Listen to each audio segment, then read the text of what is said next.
A click. Something clicked in the darkness, and consciousness flared up like a spark in an empty well. There was neither light nor sound, only the sensation that it existed.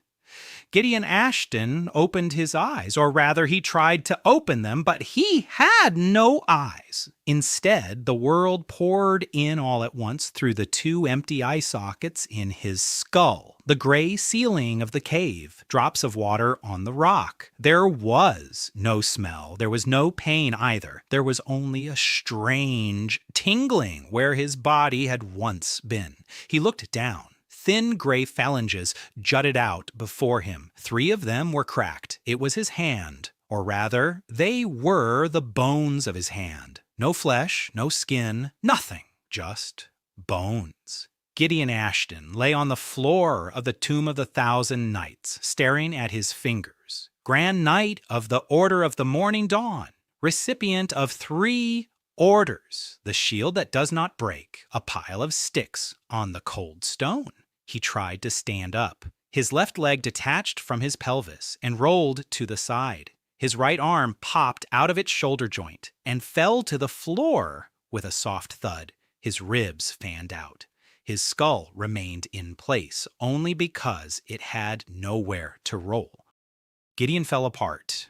Completely. He lay as a scattering of bones on the stone floor and stared at the ceiling through a single eye socket because his skull had tipped to one side. Somewhere in the depths of his consciousness, he noted that this must be humiliating. But there was no panic. In 20 years of service, Gideon had learned one thing: panic kills faster than a sword. He began to piece himself back together. His right arm was half a meter to his right. He pulled it towards him with sheer willpower, and the bony fingers twitched, scraping against the stone. Then he tried to slot the ulna into the shoulder joint. He missed. He tried again. He missed. On the 4th try, the bone snapped into place with a quiet crack, and his arm came back to life. He picked up his leg, then the other. Then he reassembled his ribs and spine, bone by bone, blindly, because his neck still couldn't hold his head steady. Every time a bone snapped into place, a brief flash of that pleasant, almost alive. He stood up, swayed, he stood firm. Height, 1 meter, 30. Not a gram of flesh. A first-level skeleton at the very bottom of the most cursed dungeon on the entire continent. A ghostly inscription flashed in the air before his eye sockets. Bone restored, plus 1 experience, fragile rank, material, ordinary bone. Gideon stared at those words for a long time. So there are rules here. There's a system. Someone or something is calculating his damage and restoration. And where there are rules, there is a path. He knew that from his service too. A zombie shuffled past. A dull, bloated carcass with remnants of chainmail on its shoulders. It brushed against Gideon with its elbow. Not hard, just a light graze across his ribs as it passed. Gideon crumbled again, his bones scattered across the floor like scattered sticks. The zombie didn't even notice. It had already taken 3 steps away and was now chewing on the wall, literally chewing on the stone. Dull and mindlessly grinding its teeth against the granite. Gideon lay in a heap of bones, watching it all, a flash in the air. The bone was restored, plus 1 experience point. He began to reassemble himself, faster this time. His hands found his shoulders on the 3rd try. His legs stood up on the 2nd. He straightened up and carefully circled around the zombie in a wide arc. The corridor stretched out in both directions. To the left, darkness and the smell of dampness. To the right, a dim greenish glow from the mushrooms on the walls. Gideon headed to the right, toward the light. During the first 3 hours, he crumbled 11 times. Twice because he tripped over a rock. 3 times from collisions with wandering zombies that staggered through the corridors aimlessly and mindlessly. Once because he tried to climb over a pile of rubble and brought a rock crashing down on himself. The rest of the times were due to his own clumsiness. Each time, the system recorded his recovery. Each time he gained 1 experience point. Gideon kept track. By the end of the 3rd hour, he had 14 experience points and not a single new skill. But he had learned to pull himself together in 30 seconds instead of 5 minutes. Practice. He'd always believed in practice. At the end of the 4th hour, he found a body. A girl lay in a side tunnel, curled up against the wall, young, about 20. The hunter's leather armor was torn to shreds. Her throat was torn open. The ghoulie had done a thorough job. A bag lay nearby, its contents spilling out. A rope, a flask, a knife with a broken blade, and a wooden medallion, cracked with a roughly carved portrait of a boy of about 12. Gideon knelt down beside her. His bones creaked. He reached out and touched her wrist, and the world exploded. A flash, a fragment of someone else's life surged into his skull like a torrent of icy water. He saw a forest, a village on the edge of the woods, a boy with a medallion around his neck, waving his hand, a girl's voice, warm and hoarse. She called him little brother. Then darkness, a hallway, claws, pain, and one last thought, bright as a scream. Little brother, who would tell him? Gideon pulled his hand away. The memory of Bone. So that's what it was. He knew who she was. He'd heard her name in the last seconds of her consciousness. Mila Verdon, 21 years old, a third-rank hunter, Thomas's younger sister. The village of Verdolth. She'd come to the tomb for money to pay for her brother's education. She never returned.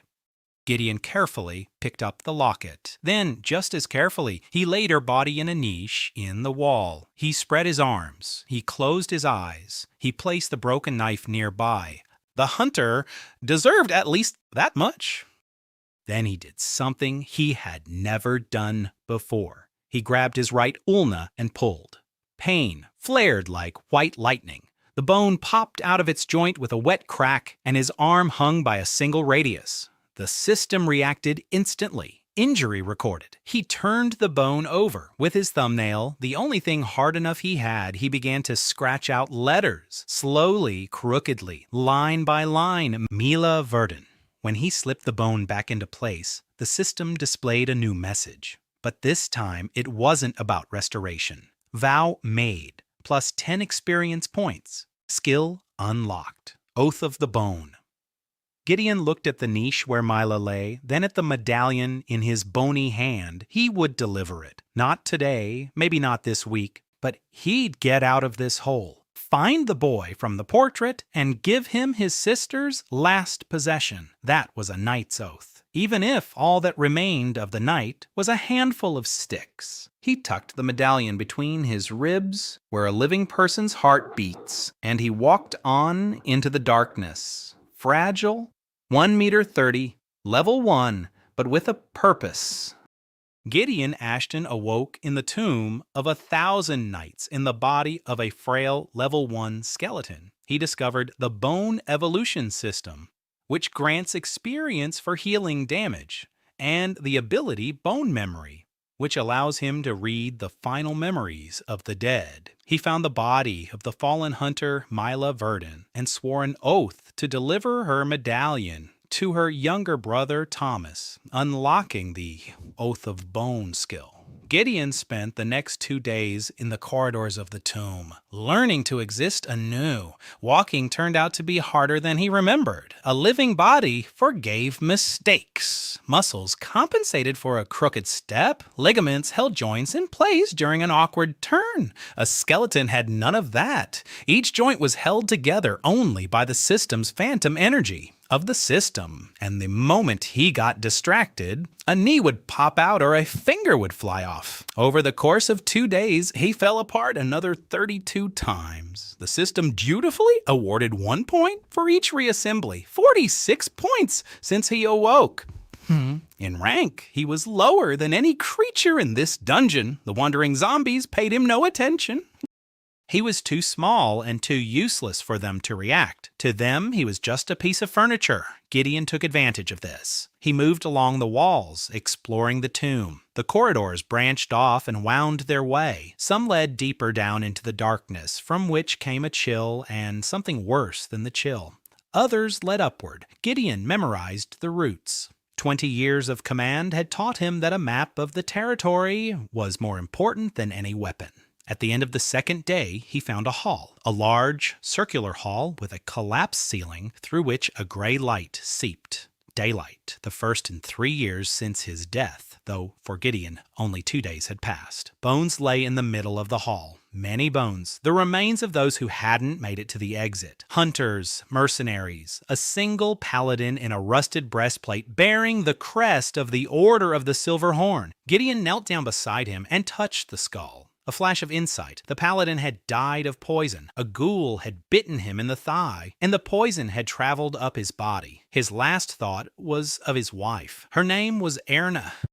He wanted to tell her that her soup was always too salty, but he still ate it with pleasure. Gideon withdrew his hand. Every bone here held someone's final story, someone's unfinished sentence, cut short by death mid-word. He could have listened to them for hours, but right now he needed something else. He examined the remains. Among them was Agulya's tibia, large, solid, 3 times thicker than his own, dark gray with a greenish tint. The system responded instantly. Material available. Ghoul's tibia, low quality. Property, increased density. Compatibility being checked. Gideon reached for the bone with his memory. The ghoul had been a dull creature in life, and in death as well, but it wasn't evil. It was just hungry. Always, the bone's memory offered no resistance. The bone was compliant. Gideon pulled out his left tibia. The familiar pain, a white flash. He inserted the ghoul's bone in its place. It was longer and thicker. His leg became crooked and awkward. The left was almost twice as thick as the right. But when he stood up and tried to put weight on it, the difference was immediate, solid, sturdy. He kicked a stone on the floor. His leg didn't crumble. For the first time in 2 days, his limb withstood the impact. The system recorded it. New material integrated. Experience, +5. Overall strength increased by 2%. 2%. Gideon looked at his crooked leg. 2% out of 100. The road ahead would be long. He began to search the hall further. He found 3 more suitable bones. A phalanx for the index finger of his right hand, the collarbone of a large mutant rat, a rib fragment from an unknown creature as hard as stone. He checked each one against his memory. Each one proved to be a match. He implanted them one by one, replacing his fragile bones with those of others. The pain was constant, but Gideon knew that pain was information, not a sentence. By the evening of the second day, he looked like a poorly assembled construction set. His left leg was thicker than his right. One finger was greenish, his collarbone jutted out at the wrong angle. The rib on the right side was darker than the rest. But he was standing, and when a passing zombie bumped into his shoulder again, Gideon staggered, but didn't fall apart. For the first time ever, a small victory. He marked it silently and kept going. On the 3rd day, he heard a sound, quiet, almost indistinguishable amid the dripping water and the shuffling of distant zombies. A sob. Gideon froze. He listened. Again, a faint, childlike sob from a side corridor half blocked by fallen rocks. He moved toward it. He squeezed through the debris. His body was thin and small enough to squeeze through places an adult couldn't. In a niche behind the rocks sat a girl, a little girl, about 8 years old, dirty, skinny, alive. She clutched a notebook in her hands, pressing it to her chest like a shield. An empty flask stood nearby, and the gnawed-on bone of some small animal lay on the ground.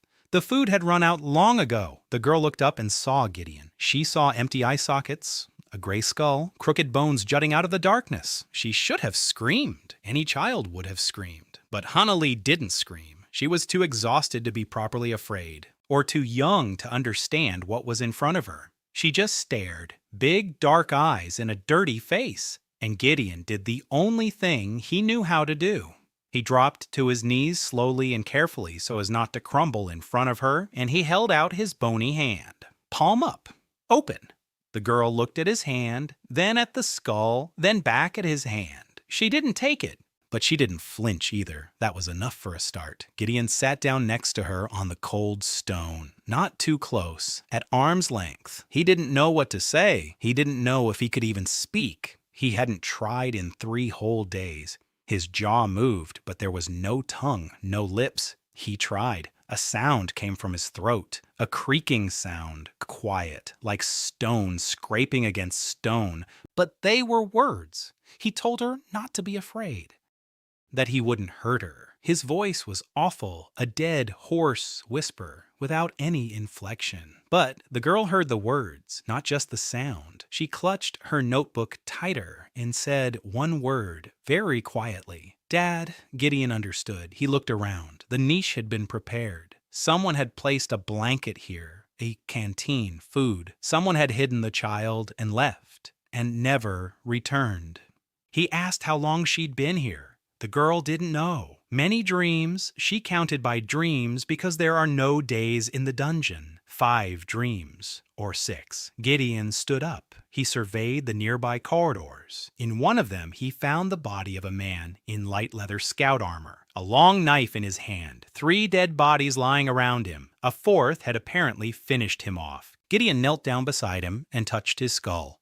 A flash. This man had been thinking about the little fox, about his little fox behind the rocks. He thought he'd held out long enough that someone would find her, someone kind soul. And his last words were so simple that Gideon's ribs trembled. Be a good girl, my little fox. Gideon returned to the girl. He sat down across from her, and very slowly and very quietly, in his creaky dead voice, repeated her father's last words to her, word for word. Be a good girl, my little fox. Hannah Lee began to cry for the first time in all those days spent in the dark. She cried for a long time, clutching her notebook and rocking back and forth, and Gideon sat beside her, a skeleton 3 meters tall with crooked bones and empty eye sockets. The most absurd comforter in the world, but the only one who had come. When she had cried herself out, she looked at him and asked if he, too, had died like her dad. Gideon nodded. She asked why he was still walking then. Gideon thought for a moment and replied that apparently he still had something to do. Hannah wiped her nose on her sleeve. She looked at his outstretched hand, and she took it. Her small, warm fingers wrapped around the cold, bony phalanges. Gideon stood up, and she stood up with him. They walked down the corridor toward the gray light, a skeleton and a girl. He carried the dead huntress's medallion tucked into his ribs. She carried a sketchbook in her hands. They were heading toward the exit of the Tomb of 1,000 Nights. And somewhere deep within the dungeon, something ancient and immense took note that the small, fragile skeleton of the first level was moving not downward, as the undead are supposed to, but upward, toward the light. That was wrong. That was intriguing. The climb to the top took 4 days. The Tomb of 1,000 Nights was shaped like a giant funnel. The deeper you went, the wider and more dangerous it became. The higher you went, the narrower the corridors became, and the fewer undead there were. But fewer didn't mean safer. Down below, mindless zombies roamed, oblivious to the little skeleton. Up here, ghouls were encountered. Fast, hungry, with enough brains to distinguish living prey from dead furniture, and Hannah was alive. Gideon realized this within the first hour of their ascent, when a ghoul emerged from a side passage and lunged at the girl. Gideon's reaction was instantaneous. 20 years of nightly training resided not in his muscles, but in his mind. He stepped between the ghoul and Hannah. The ghoul slammed into him. Gideon shattered. Bones scattered across the corridor. But the ghoul tripped over his pelvic bone, fell, and lost his bearings for a second. 1 second was enough. Hannah was already running back down the hallway, just as her father had taught her. Don't scream. Run. Hide. The ghoul got back up. It lost interest in the scattered bones and ran after the girl. Gideon lay scattered across the floor and began to piece himself back together.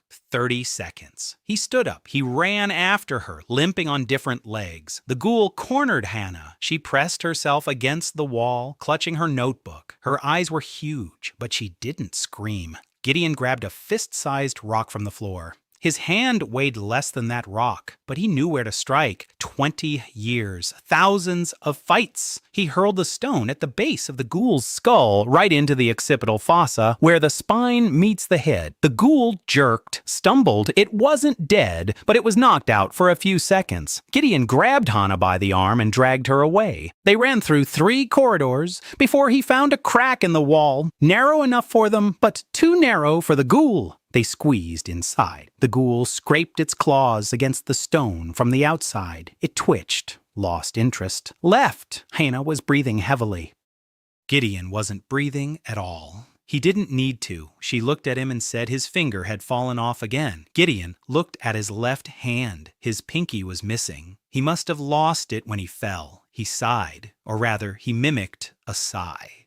Air passed through his ribs and made a soft whistling sound. Hannah took a notebook and a charcoal pencil out of her pocket. She sat down on the floor, leaning against the wall, and she began to draw. Gideon peered over her shoulder. She was drawing him, a crooked skeleton with one thick knee and a missing little finger. The drawing was poor, childish, but she had drawn him in a protective pose between her and something larger. Gideon looked at the drawing and turned away. Something in his skull tightened, the memory of what it's like when someone trusts you. Over the next few days, he mapped out a route. They moved only when they could see the corridor ahead.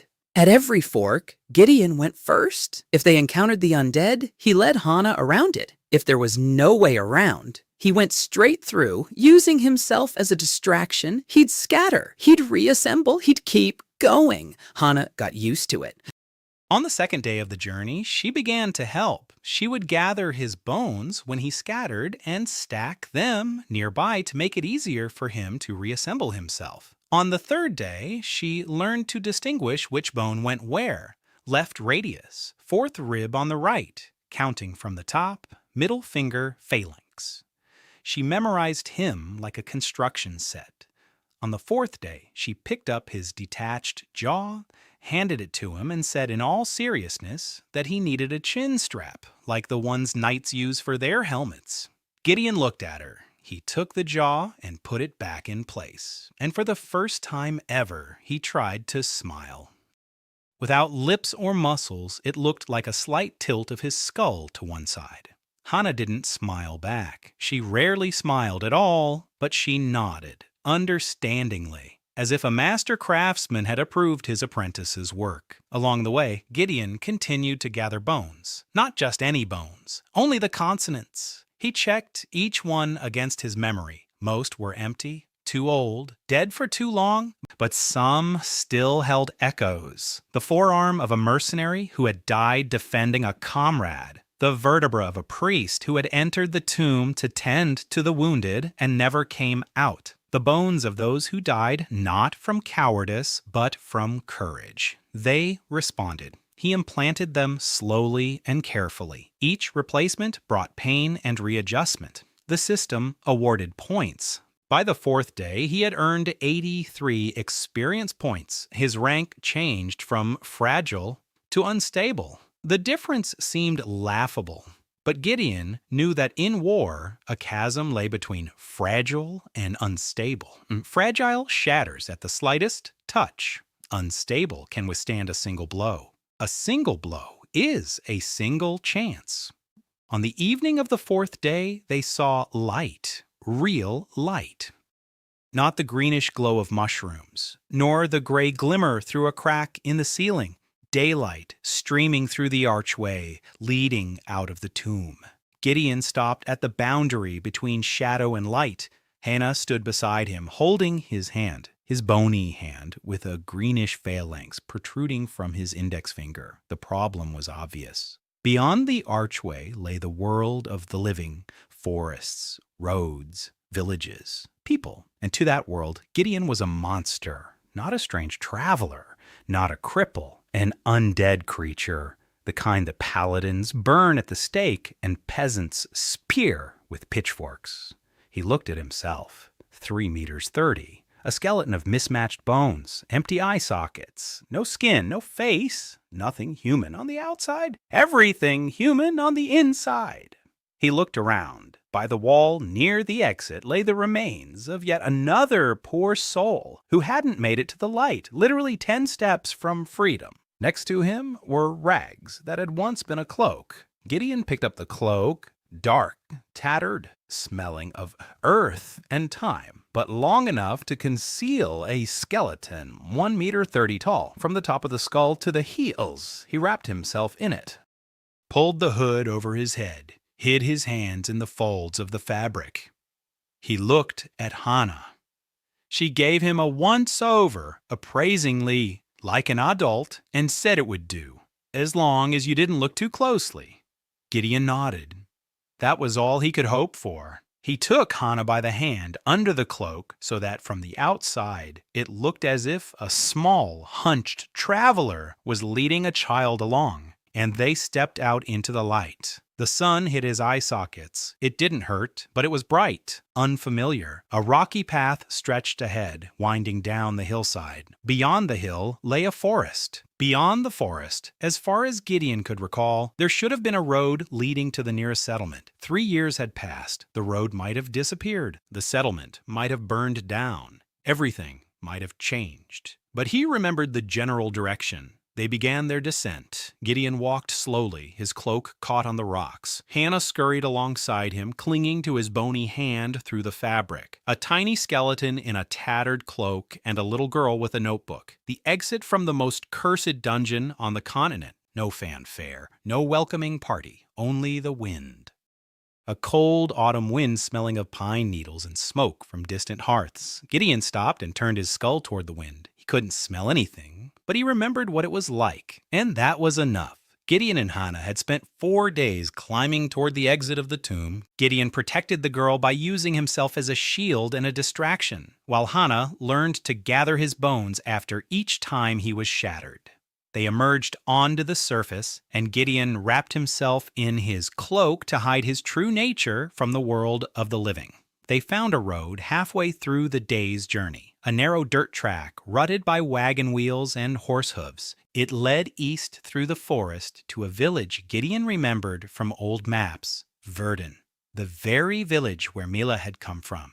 He checked the medallion between his ribs. It was still there. They were walking along the roadside because Gideon didn't want to run into passing wagons before it was time. Hannah was silent. She rarely spoke at all, only when she needed to convey something.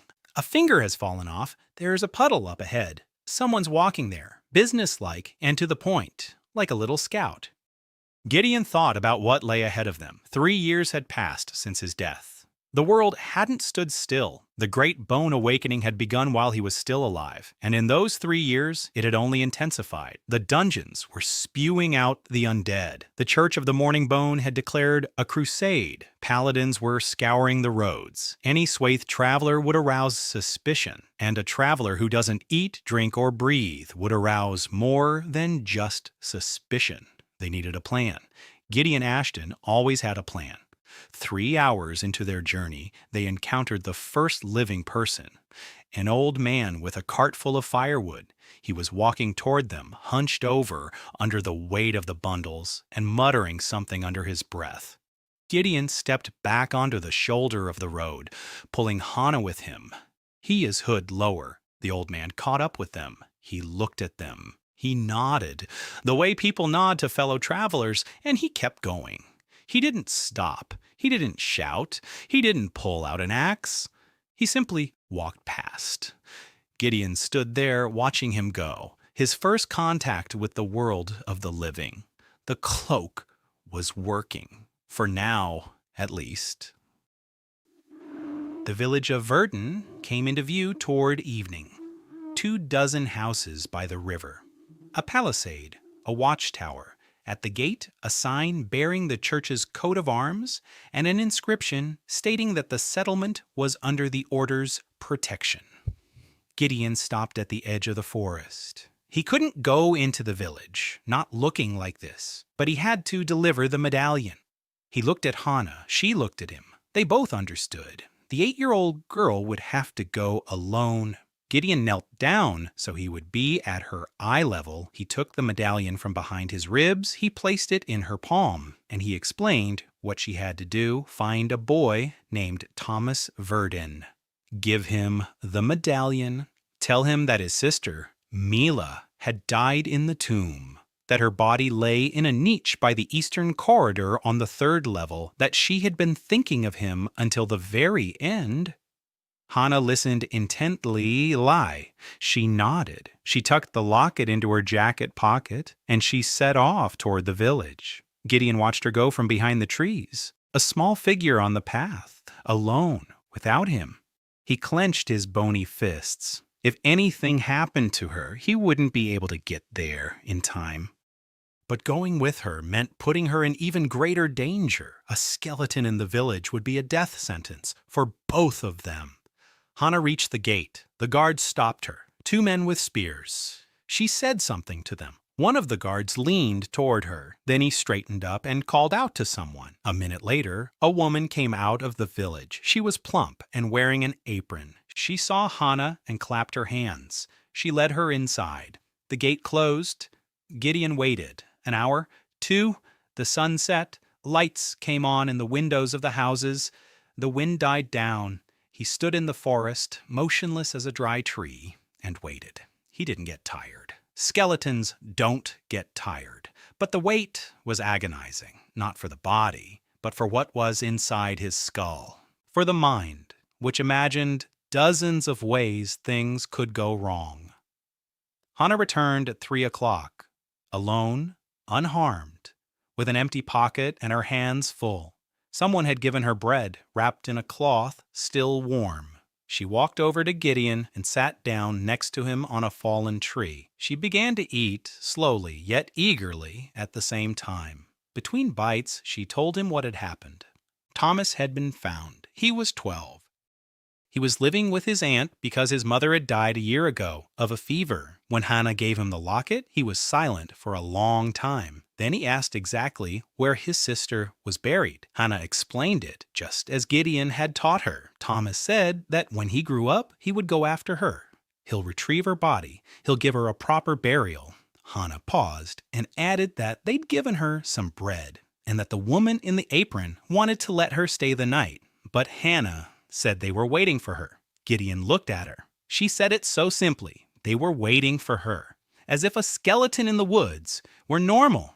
As if a waiting skeleton in a tattered cloak were family. The medallion had been passed on. The oath fulfilled. The system reacted. The vow fulfilled. Bones' oath plus 50 experience points. Skill improved 50 points. More than for all his destruction and construction combined. The system valued promises more than pain. Gideon took note of this. He remembered it. They left Verdun at night, moving along forest trails. Gideon didn't need light. Empty eye sockets saw better in the dark than living eyes. An advantage of the undead, one of the few.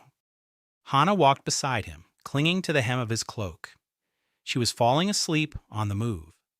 Gideon picked her up and carried her. She weighed 25 kilograms. It was a heavy burden for his bones. His shin bone creaked under the strain.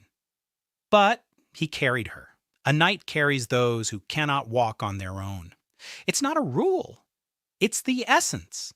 By morning, they reached the ruins, an old watchtower on a hill, abandoned and half collapsed. The roof had caved in on one side, and the walls were overgrown with moss. But 3 walls still stood firm, and what remained of the roof provided shelter from the rain. Gideon recognized the place. It was the outpost in the no man's lands. He'd passed through here 8 years ago during an expedition to the southern dungeons. Back then, the tower was still inhabited. Now, only a shell remained of it. But it was a shell with a solid foundation and stone walls 1.5 meters thick. He laid Hannah down on the moss in the corner of the most sheltered room. He covered her with his cloak. She curled up into a ball and fell asleep instantly. Gideon sat down across from her. He looked at her, then at his own hands. Bones of different shades and sizes, crooked fingers, cracks in the phalanges. He knew what he had to do next. The medallion had been delivered. The first oath was fulfilled. Now he needed a place, a refuge, not just a roof over his head, but a real home. For Hana, for himself, maybe for others. He looked at the tower's walls, sturdy, thick, far from the roads, far from the church, on the border of the no man's lands, where no order has jurisdiction, the house on bones. The name came to him on its own. Silly, accurate, he'll start tomorrow. Today, he'll watch over the sleep of the little girl who called him the one they're waiting for. The system was silent. No rewards for this. Some things can't be measured in points. Gideon spent his first month in the tower as a builder.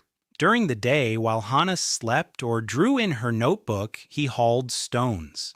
His body was weak, but tireless. Skeletons don't feel muscle fatigue because they have no muscles. There is only the breaking point of the bones and the system's ethereal energy that holds them together. He worked 18 hours a day. He gathered the fallen stones and stacked them back into the walls. He filled the cracks with clay from the bank of the stream. He built a makeshift door from the remains of an old palisade found in the thickets at the foot of the hill. He couldn't patch up the roof. He lacked both materials and skill, but he stretched a frame of branches over the hole and covered it with pieces of bark. It wasn't perfect. It leaked, but it was something. Kana watched him with silent interest. On the third day, she began to help. She hauled small stones. She carried water from the stream. She gathered moss to insulate the cracks. She did this with focused silence, just as a child who's grown accustomed to surviving without explanations would. Sometimes she would sit in a corner and draw. The tower, the hill, the trees around it, and him, always him.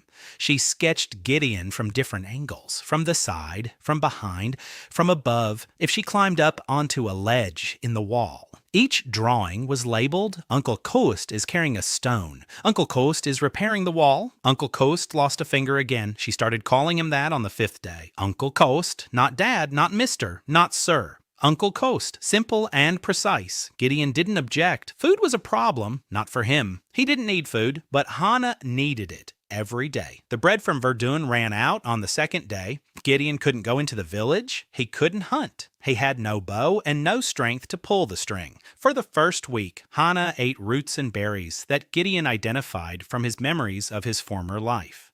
A commander must know what's edible in the forest. In the 2nd week, he found a solution: snares. Simple traps made of rope he wove from bark fibers. The knight's hands remembered how to do it.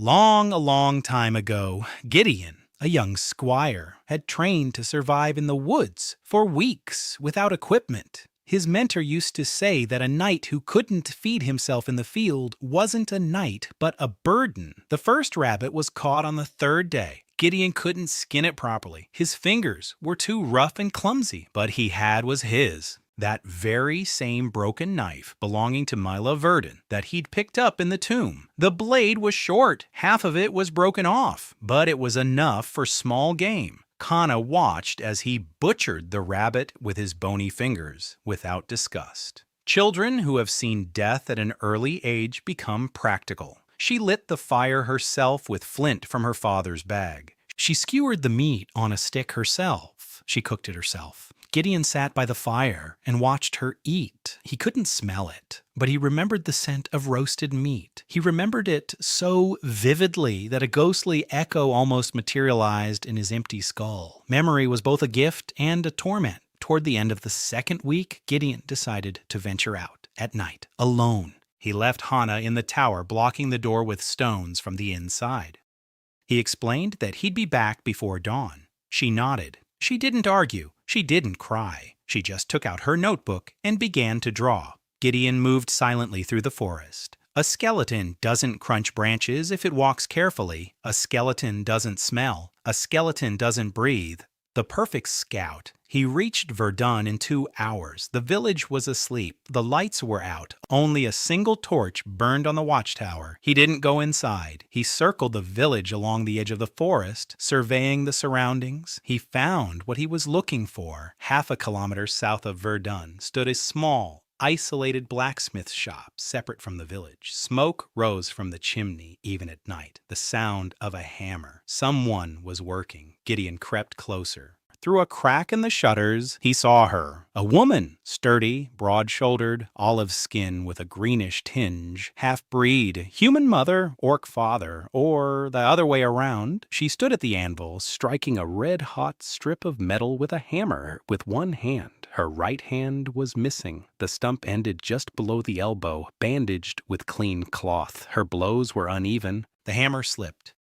The strip bent crookedly. The woman cursed under her breath. Every blow cost her an effort that a healthy blacksmith would make without a second thought. But she didn't stop. Gideon watched. He knew what it was like to lose a part of himself. He had lost everything, every muscle, every organ, every inch of skin. He knew what it meant to do familiar work with an unfamiliar body. He slipped away unnoticed, but he remembered the smithy and the woman. On the way back, he found something else, an abandoned hunter's camp in the woods, an hour's walk from the tower, a fire pit, the remains of shelters, and tracks. Fresh. Someone had been here recently, a day or two ago. Not hunters. The tracks were heavy and deep, studded boots, a marching step, a patrol, a church patrol. Gideon looked at the tracks and estimated the direction. They led from the road into the forest and back again. The patrol was combing the area, standard procedure during the crusade. They were looking for the undead, and the undead were here. He himself. He returned to the tower before dawn, just as he'd promised. Hannah was sleeping, curled up under her cloak. Her notebook lay nearby, open to a new drawing. She'd drawn the tower. Their tower, but not as a ruin. She'd drawn it intact, with a roof, with a door, with a flag on the spire, and 2 figures at the entrance. A little skeleton and a little girl. There was a caption under the drawing. Home. Gideon stared at the drawing for a long time. Then he carefully closed the notebook and sat down by the door. The next day, the first real problem arrived. Not ghouls, not a patrol, people. 3 of them, 2 men and a woman, dirty, ragged, armed with whatever they could find, one with a rusty sword, another with a club, the woman with a knife. They emerged from the forest at the foot of the hill and saw the tower. They stopped. They conferred. They began to climb. Gideon heard their footsteps long before they drew near. He quickly pulled on his cloak. He pulled the hood deep over his head. He hid his hands in the folds of the cloak. He stood by the door. Hannah was behind him, deep inside the room. They climbed up. They stopped 10 paces away. The man with the sword stepped forward, young, about 25, thin, with feverish eyes. He said they needed shelter, that they were deserters from the militia, that the church had taken them from their villages and sent them to fight the undead, but they didn't want to die, that they'd been in the woods for 3 days without food. He spoke quickly and nervously, glancing constantly at Gideon's hood, trying to make out his face. Gideon remained silent. He thought. 3 armed, desperate people, a child behind them. He could have sent them away, could have said nothing and hoped they'd leave. He could have shown them the skull and they would have run away on their own. But he remembered why he was standing there. The house on bones? Not a den for a single skeleton and a single girl. A home. He told them they could stay. His voice from beneath the hood sounded muffled and strange, the creaking whisper of a dead throat. The man with the sword tensed. He looked at his companions. The woman with the knife shook her head. She didn't like the voice. She didn't like the hood. She didn't like the figure under the cloak, too small and too still. But the second man, the one with the club, simply walked past Gideon and sat down by the wall. He said he didn't care who lived here. He needed a roof over his head. The other 2 stood there for a moment. Then they went inside too. And so the house on the bones. A deserter with a sword named Bran. A deserter with a club named Ulvin. And a woman with a knife, Kira. They settled into the far corner of the tower. They built a fire. They shared the crackers they'd found in the forest with Hannah. Gideon sat by the door and didn't move. He didn't eat. He didn't drink. He didn't sleep. It would be noticed. Sooner or later, questions would start. And then he'd be faced with a choice, the truth or flight. He looked at Hannah. She was sitting by the fire among 3 armed strangers, drawing in her notebook, calm, small, trusting him so much that she wasn't afraid. Gideon clenched his bony fists beneath his cloak. He won't run. If they see the truth and raise their weapons, he won't run. He'll stand between them and Hannah, just as he always has. Between the blow and the innocent, a knight isn't someone who has a sword. A knight is someone who doesn't back down, even if all he has to stand on are his ribs. During the first month, Gideon set up camp in the tower and organized food supplies for Hannah through traps and foraging. He discovered the one-armed half-breed Soyon Park's blacksmith shop near the village of Verdun and spotted the tracks of a church patrol in the surrounding area. 3 deserters from the militia arrived at the house on Bones. And for the first time, Gideon faced the choice of revealing his true nature or continuing to hide. The truth came out on the 3rd night. Gideon knew it would happen. 3 days without food, without sleep, without a single sip of water. Kira had been watching him from the very beginning. She was the kind of person who noticed details, a stranger who doesn't eat, who doesn't lie down, who sits by the door in the same position for hours on end. She told Bran. Bran told Alwyn. On the 3rd night, when Hannah fell asleep, Bran approached Gideon. He stood directly in front of him. He placed his hand on the hilt of his sword, and he said he wanted to see his face. Gideon didn't move. Bran repeated himself, louder. Kira stood behind him with a knife in her hand. Alwyn stayed by the wall. He didn't pick up the club, but he didn't turn away either. Gideon assessed the situation, 3 against 1. 2 were armed and determined. The 3rd was biding his time. The child was sleeping 5 steps away. If a fight broke out, Khan would wake up. He'd see it. If Gideon crumbled from the first blow, they might panic. Panic and weapons near a sleeping child. A bad combination. He could have lied. Said he was disfigured. That he was sick. That his face is burned. But Gideon Ashton didn't lie. 20 years of service, 3 medals. Not a single lie in his entire career. He wasn't about to start now in a skeleton's body. He raised his hands slowly. Bony fingers emerged from beneath his cloak. Gray, bare, skinless. Bran saw them and took a step back. His hand twitched toward his sword. Kira grabbed the knife in a reverse grip.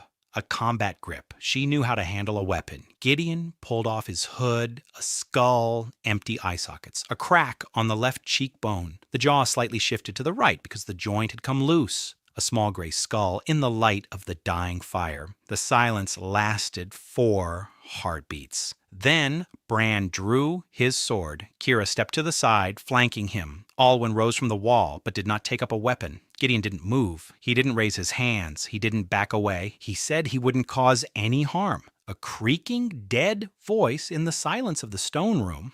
Bran stared at him. The sword trembled in his hand. He was frightened, truly, truly terrified. An undead creature that speaks. An undead creature that had been sitting next to them for 3 days, next to the child. He swung his sword. A voice from the darkness stopped him. Hannah woke up. She was standing behind Gideon in a nightgown made from a scrap of a cloak, barefoot, with a notebook in her hand. She told Bran that this was Uncle Bone. That he was kind, that he had found her in the tomb and brought her into the light, that he carried a medallion belonging to someone else's sister in his ribs because he had promised to pass it on, and he had. The voice of an 8-year-old child was steady and calm, without fear, without hesitation. She spoke of the skeleton as if it were a person. Bran looked at her, at Gideon, at her again. His sword dropped 2 inches. Kira didn't put away her knife. She asked what he was. Gideon answered. He said he had been a man, a knight, who had died 3 years ago in this very tomb, who had awakened in the body of a skeleton, who didn't know why or for what purpose, that the only thing he wanted was to protect those around him. He didn't try to convince them. He didn't beg for mercy. He didn't threaten them. He simply told the truth and waited. Bran lowered his sword, not because he believed him, because he was tired. 3 days on the run, hunger, fear. He didn't have the strength left for righteous anger. He sat down on the floor and said it was madness. Kira stood there for another minute. Then she sheathed her knife, slowly. Without taking her eyes off the skull, she said that if he laid a hand on the girl, she would find a way to destroy him. Gideon nodded, a fair condition. Alwyn said nothing. He simply lay back down and turned his face toward the wall. He didn't care. He had deserted from that was sending him to his death. The skeleton that had taken him in wasn't the worst he'd seen in the last month. So the House on Bones faced its first test, and it passed. The next few days were strange. Bran kept his distance. He didn't speak to Gideon. He didn't look at him, but he didn't leave either. Kira watched, constantly. She followed Gideon's every move. She watched how he treated Hannah, how he'd go out at night and come back with brushwood and roots for the people who'd tried to hack him to pieces just 3 days earlier. Alwyn was the first to speak to him normally. On the 5th day, he sat down next to Gideon by the door and asked how he'd lost his phalanx, the little finger on his left hand. Gideon explained that he'd lost it in the tomb during a clash with a ghoul. Alwyn nodded. He looked at his own hands. Large, peasant hands, calloused from a plow, not a sword. He said his brother was missing a finger, too, lost it at the sawmill. He wore a wooden stopper to keep his gauntlet from flapping. A pause. Then Alwyn asked if Gideon could attach a new finger. Gideon said he could if he found a suitable bone. Alwyn silently pulled a small bone from his pocket, a phalanx. He'd found it in the woods near an old campfire site, a part of someone's skeleton that had long since crumbled away. He held it out to Gideon. He simply held it out, without a word. Gideon took it. He checked its memory. The bone was empty, too old, but it fit. He inserted it in place of his little finger. It fit almost perfectly. The system awarded 3 points.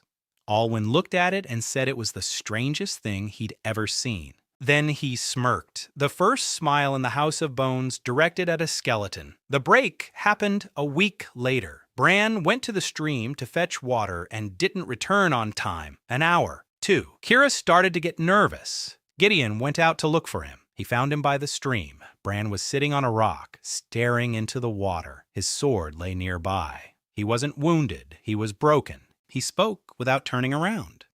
He said he couldn't go on anymore, that he deserted the army because he was afraid of dying, that now he lived in a tower with a walking dead man and can't even be properly scared because the dead man is kinder than all the living people he's ever known, that the world has gone mad, that he's gone mad, that he doesn't know what to do next. Gideon sat down beside him at arm's length, just as he'd sat beside Hannah in the tomb. He didn't offer comfort. He didn't say everything would be all right. He said he didn't know what to do either, that he'd woken up as a pile of bones in the darkest place on the continent, and for the first 3 days, his greatest achievement had been learning to stand, that the only thing he'd realized during that time was that the next step was more important than any plan. Bran was silent. Then he asked who Gideon had been in life. Gideon replied, a knight of the Order of the Morning Dawn. Bran turned. He looked at the small skull, at the crooked bones, at the figure barely reaching his chest, and he said he didn't believe it. Gideon wasn't offended. He wouldn't have believed it himself. They returned to the tower together. Bran didn't speak to him after that, but he stopped turning away. That was progress. By the end of the first month, life at the House on Bones had fallen into a rhythm. Alwyn hunted. He turned out to have a knack for snares and traps. Kira cooked, simple and no frills, but filling. Bran repaired the walls. His hands remembered the work even when his mind was blank. Hannah drew everyone. Her sketchbook filled up, Uncle Bone and the stone, Alwyn and the rabbit, and Kira and a knife. Bran and the wall, the house. Gideon patrolled the surroundings every night. Once he spotted a church patrol an hour and a half's walk away. 4 horsemen with torches. They were combing the forest and heading south, away from the tower. For now, from the tower, but the distance was shrinking. Time was running out. Sooner or later, someone would find them. They had to prepare. Gideon began fortifying the tower, not just the walls. He dug a hiding place under the floor, a narrow passage leading to a crevice beneath the hill, wide enough for Hana and Kira, narrow enough that a warrior in armor couldn't squeeze through. An emergency exit. A knight always thinks about retreat, not for himself, for those he protects. Selin Marsh arrived at the beginning of the second month. She came to kill. Gideon knew about her before he even saw her. Ulvin returned from hunting, pale, and said there was a woman in the forest. Just one. With a bow, she was watching the tower from the southern slope of the hill, like a pro. If Alwyn hadn't stepped on a dry branch right next to her, he wouldn't have noticed her. She didn't shoot. She just looked at him and vanished into the underbrush like smoke. Gideon went out at night. He found her hiding place on the slope, a trampled grass. Traces of 2 days of surveillance. She knew about the tower, knew how many people were inside, knew the schedule. A professional hunter and tracker. He returned and waited. She came at dawn on the third day, alone. Out in the open, along the path to the gate, bow on her back, knife on her belt, leather armor patched in a dozen places. Her hair was pulled back into a tight knot. Her face was hard, young but hard. Her eyes were those of someone who hadn't slept properly in a long time. She was 22. She looked 30. She stopped at the entrance. She looked at Gideon, wrapped in his cloak, and she said she knew who he was, that rumors of a hooded wanderer who walked with a child and never took off his hood had reached Verdun a week ago, that a boy named Thomas had told his neighbors that a strange girl had brought him his sister's locket, that his sister's name was Mila, that Mila Verdun was her younger sister, and that someone had carved Mila's name into the bone. She said this in an even voice, without a tremor, and she asked where that bone was. Gideon was silent for 3 seconds, then he took off his cloak, all of it. The skeleton stood before her in the morning light.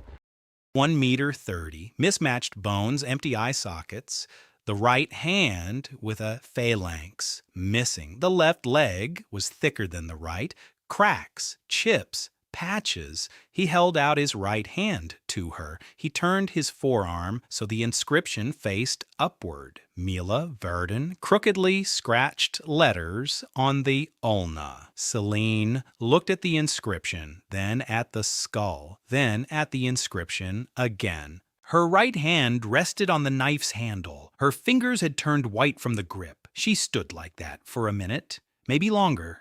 Then she pulled her hand away from the knife, slowly, like someone taking their finger off the trigger. She asked why he'd done it, why he'd carved out the name. Gideon replied that he'd promised to bring Mila out of the darkness, that he hadn't been able to bring out the body, but he'd brought out the name and the locket. Celine sat down on a rock by the entrance. She wasn't crying. She was one of those people who had forgotten how to cry, but she sat very quietly and very still, like someone holding something so big inside that if she moved, it would break her ribs. She said she'd been searching for Mila's body for 2 years.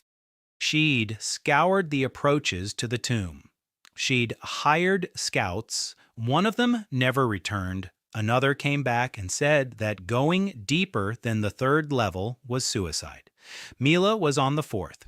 Gideon told her exactly where the body lay, a niche in the eastern corridor on the 3rd level. He explained the route, every turn, every fork in the path. 20 years of a commander's memory. The map in his skull is more precise than one on paper. Celine listened, memorizing it all. Then she asked how he knew Mila's name. Gideon explained about the memory of bones, that he had touched Mila's remains and heard her final seconds. Thomas, little brother. Who would tell him? Celine closed her eyes for a long time. When she opened them, they were red but dry. She asked what Mila had been thinking at the end. Gideon told the truth about her brother, only about her brother. Celine nodded. She stood up. She said she would stay. She didn't ask for permission. She simply stated it as a fact. Gideon didn't object, and so the House of Bones gained its best fighter. Celine Marsh was a 3rd-rank hunter, just like her sister. But where Mela was brave and reckless, Selene was calculating and patient.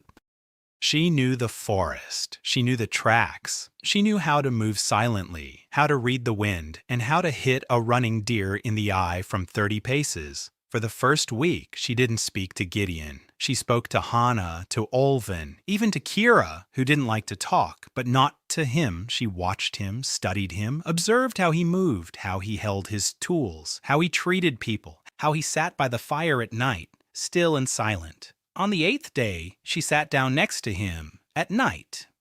The others were asleep. She asked who he had been. Gideon told her, briefly. No details? A night? The order of the morning dawn. Killed in the tomb 3 years ago. Woke up as a skeleton. Selene was silent. Then she said her mother had told her about Sir Gideon Ashton, the Blade of Dawn, the shield that never breaks. The legend. She said the legend didn't look like much. Gideon agreed. She almost smiled. Almost. The corner of her mouth twitched a millimeter. That was enough. The change came 2 weeks later. Gideon found the remains of an old ghoul in the vicinity. A large one, higher in rank than usual. Among the bones was one that stood out. A rib, long and curved, solid as stone, but smooth.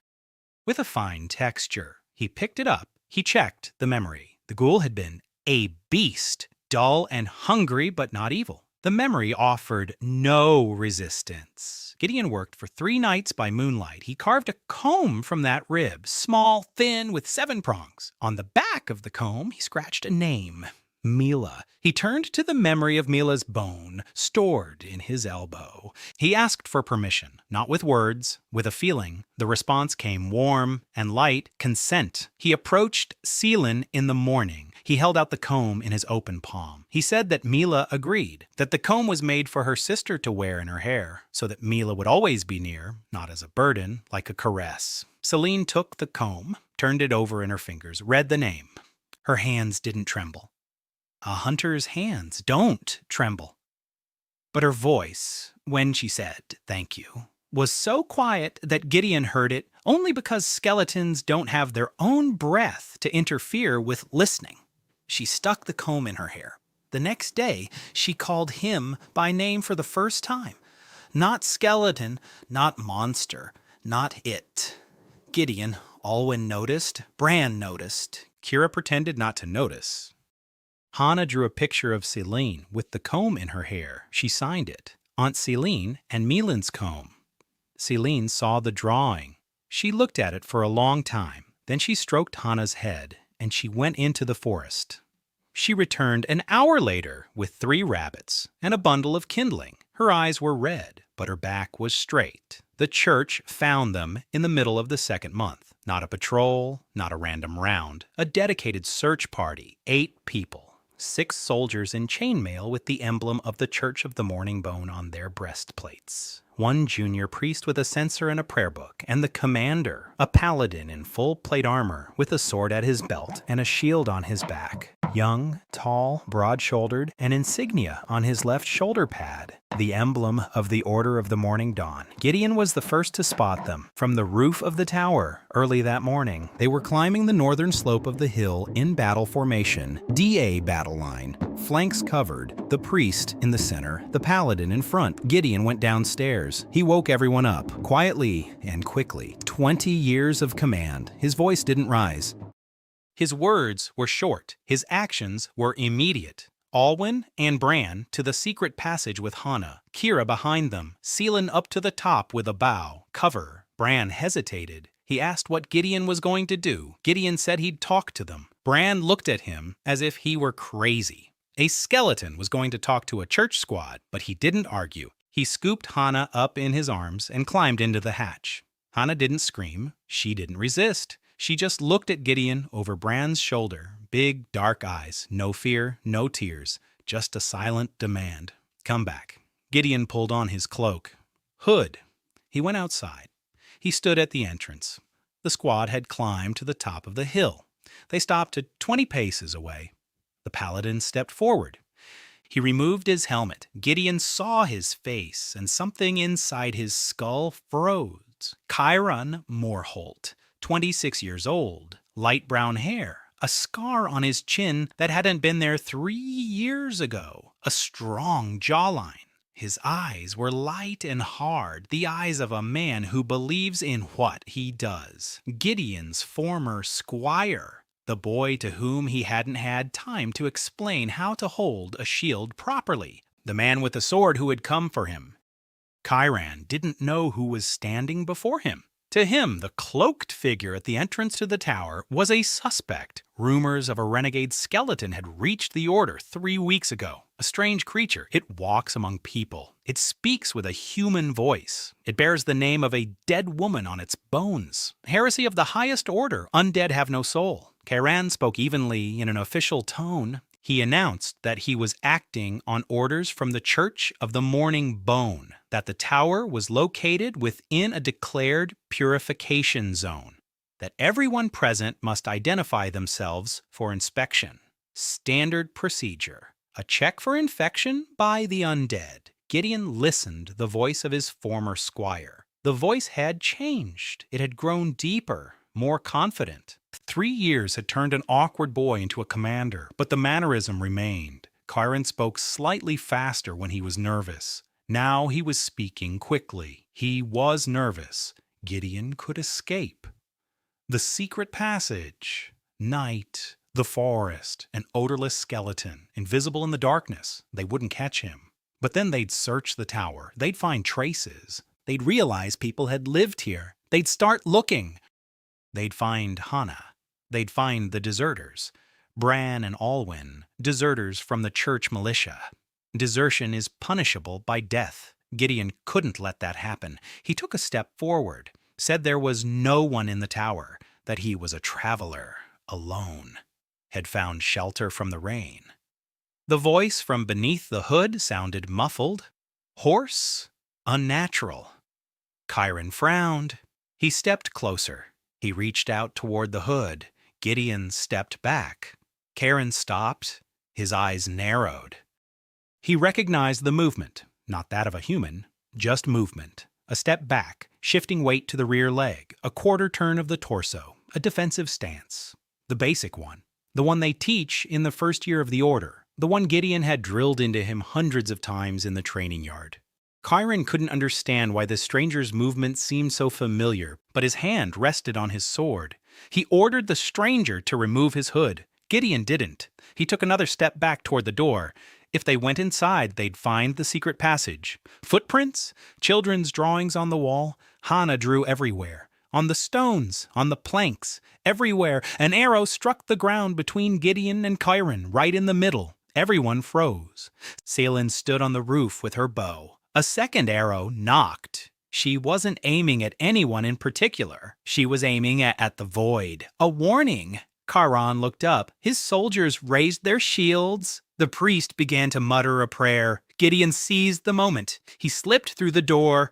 Inside, he closed it behind him. A heavy door made of old palisade wood. It wouldn't withstand a battering ram, but it would buy him a minute. He darted toward the hatch, dived down, crawled through a narrow crevice, scraping his bones against the stone, losing phalanges. 2 fell out and remained in the tunnel, no time to worry about them. He crawled out on the other side of the hill. Selin was already there. She jumped from the roof onto the southern slope and rounded the hill. Bow in hand, quiver on her back, not even out of breath. Bran, Olvin, Kira, Kana. Everyone was there. In the ravine behind the hill, hidden by thick brush. They were running. Through the forest, south, away from the tower, away from the road, away from Chiron. Gideon was running last. He was covering the rear. His bones rattled with every step. One phalanx on his right foot had come loose and kept catching on roots. He'd lost it 3 minutes into the run. He didn't stop. They ran for 2 hours. Then they walked for another 3. Then they stopped at a rocky ledge above a stream. Everyone was breathing heavily. Everyone except Gideon. Hannah sat on the ground, hugging her knees. Her notebook was pressed against her chest. She wasn't crying, but she was pale. Bran leaned against the rock. His hands were shaking. He was a fugitive again. Only now he wasn't running from the army, but from the church. The difference was that the church never stopped searching. Kira was sharpening her knife, silently, methodically. The sound of steel against stone echoed through the silence of the forest.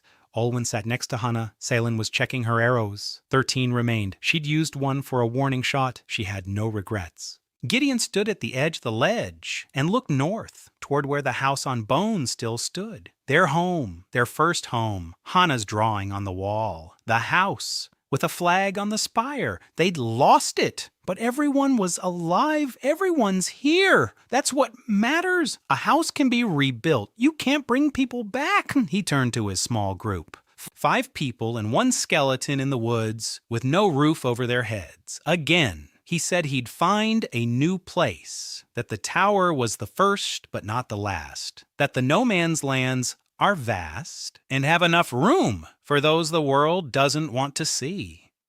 Bran raised his head. He looked at Gideon, and for the first time ever, he nodded at him, not as a stranger, as a commander. They found a new hideout 4 days later, not a tower. A cave in a rock formation on the southern border of the no man's lands. Spacious, dry, with 2 exits. Gideon checked both. One led to the eastern slope. The other, through a narrow passage, opened onto the river to the west. A good position. Hard to surround. Easy to leave. Not a home. A temporary shelter, but enough to catch their breath. Alwyn built a fire deep inside the cave, where the smoke rose into the cracks in the ceiling and dissipated.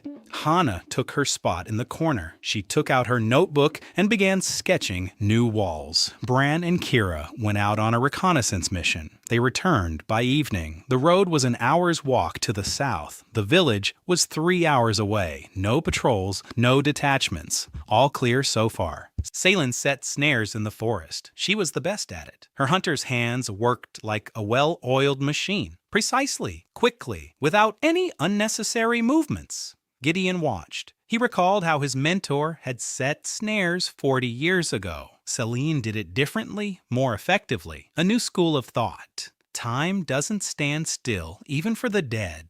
The first problem arose on the second day. Food. There was nothing in the cave. The snares were still empty. Berries were scarce in this part of the forest. Alwyn found some mushrooms, but wasn't sure if they were edible. Kira said she knew which mushrooms were poisonous. She was wrong.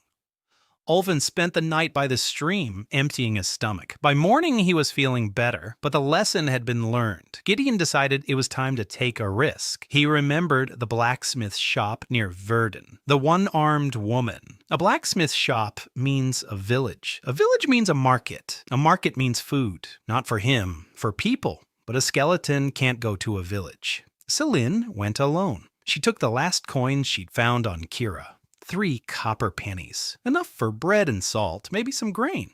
She returned a day later with a sack of grain, with dried meat, with news. The news was bad. The church had announced a reward for the skeleton, the apostate. 30 gold pieces. 10 gold pieces for information on his whereabouts. Flyers had been posted in all the villages of the no man's lands. The flyer included a description, a small skeleton in a cloak. He walks among people. It speaks with a human voice, dangerous, heretical, must be put to rest immediately. 30 gold pieces, a peasant family's annual income. For that kind of money, a neighbor will turn in a neighbor. A brother will turn in a brother. Gideon listened in silence. He knew this would happen ever since Hannah entered Verdun with the medallion. From the moment people saw the swathed wanderer who neither eats nor sleeps, rumors are spreading. The church is listening. Now he's not just a fugitive, he's prey, and every person in his group is an accomplice. If they're caught with him, they face the stake for harboring the undead. He gathered everyone, told the truth, without sugarcoating it. No consolation. Anyone who stays with him risks their life. The church isn't joking. The paladins aren't joking. Karen isn't joking. If they want to leave now, he won't stop them. He'll help. He'll point out safe paths. He'll give them time. Then he'll disappear. They'll be able to say they were captives, that the skeleton had held them by force. The church would believe it. People tend to believe what's convenient. Silence. A long one. Olvin was the first to break it. He said he had nowhere to go,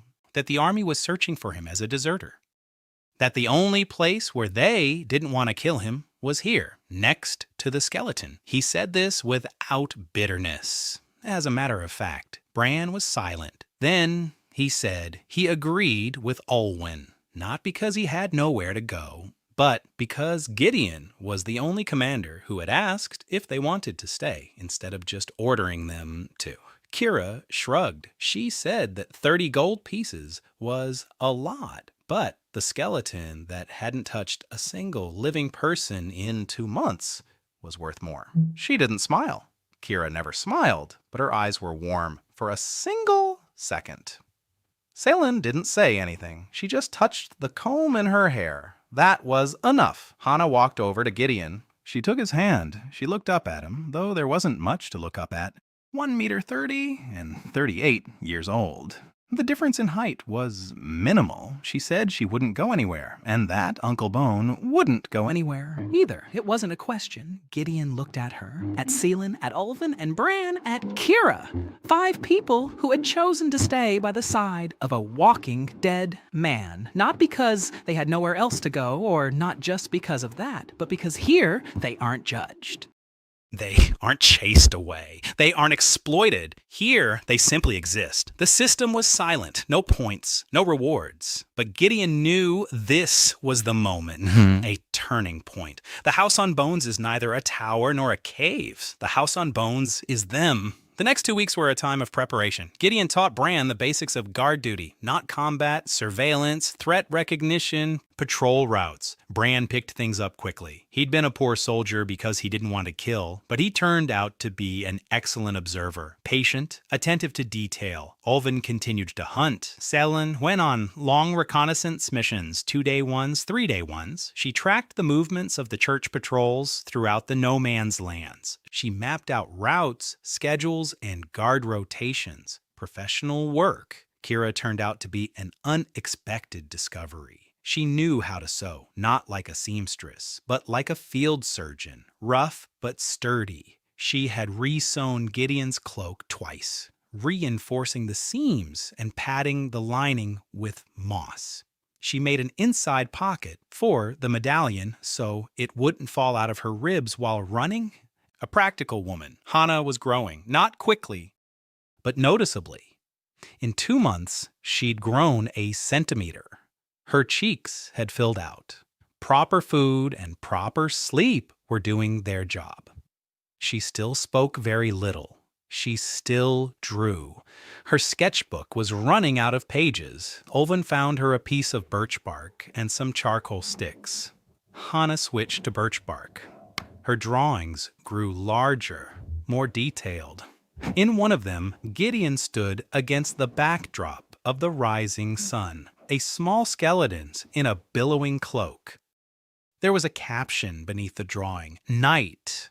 Gideon made use of the nights. While everyone else slept, he would go out hunting, not for game, for bones. The no man's lands were littered with remains, old battlefields, ruined outposts, lairs of the undead, scorched by paladins, bones everywhere. He examined each one. Most were empty or hostile. The memory of the evil creatures repelled him, burning him from within like acid. But some were suitable, the shin bone of a fallen militiaman. He'd been defending the village from a raid, accepted the rib of a scout killed in an ambush. He'd been thinking of his daughter, accepted the shoulder blade of a hunter slain by a wyvern. He'd been covering his comrade's retreat, accepted the bones of those who died defending others. They responded to Gideon as if he were one of their own. He implanted them night after night. The pain became familiar.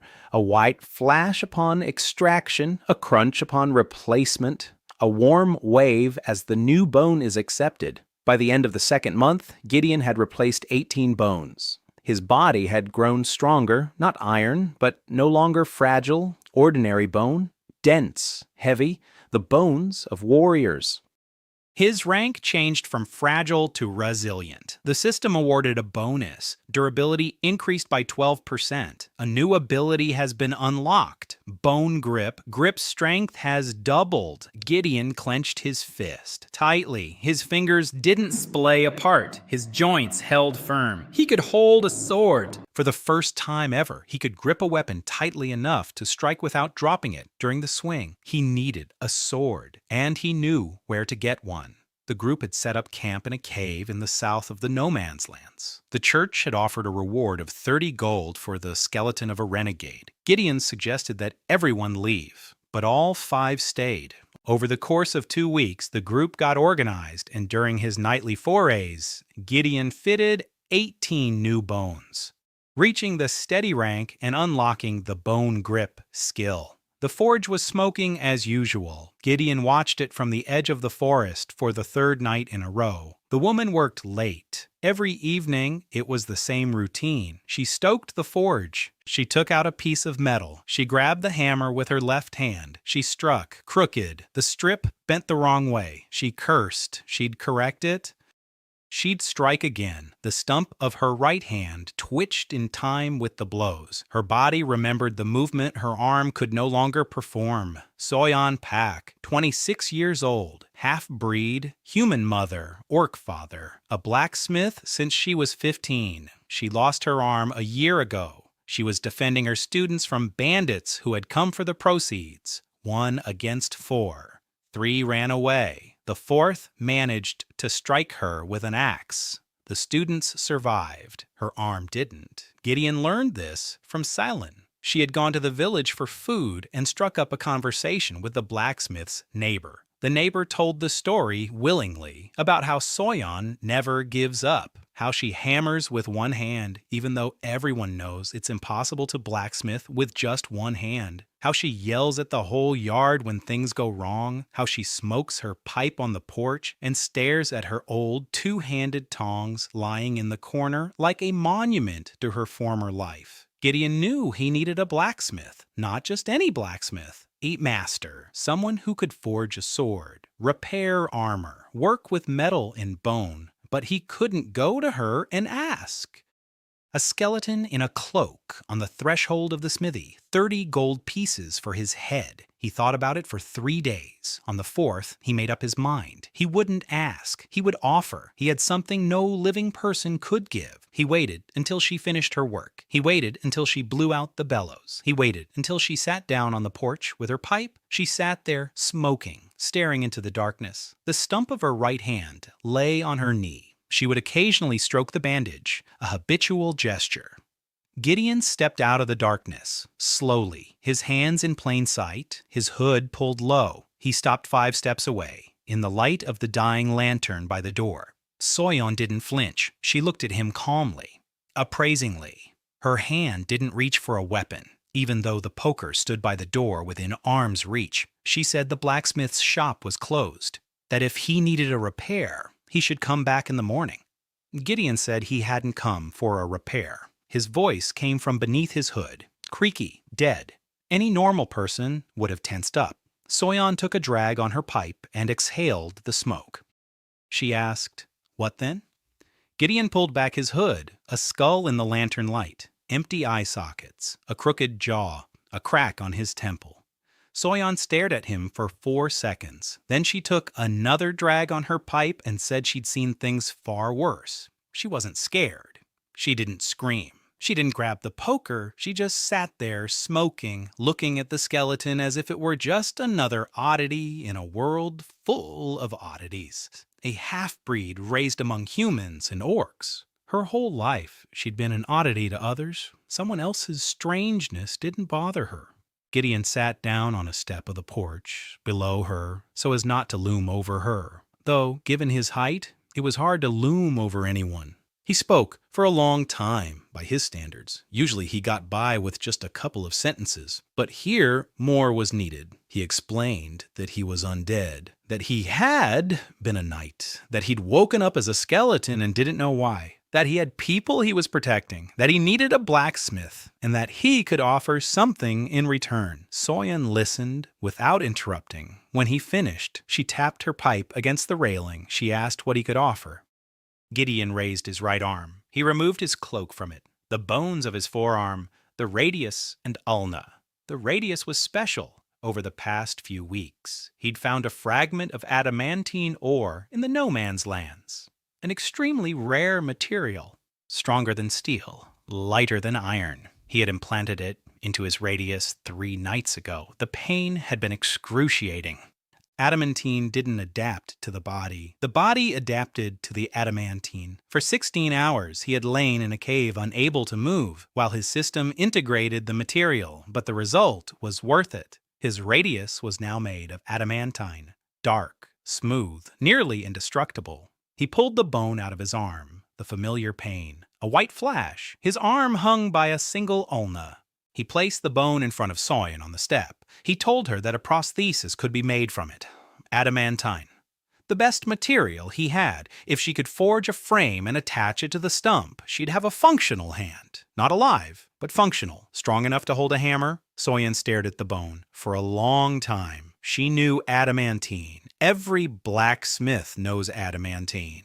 A material of legends. A piece of that size could buy a village. And the skeleton had simply pulled it out of himself and placed it at her feet.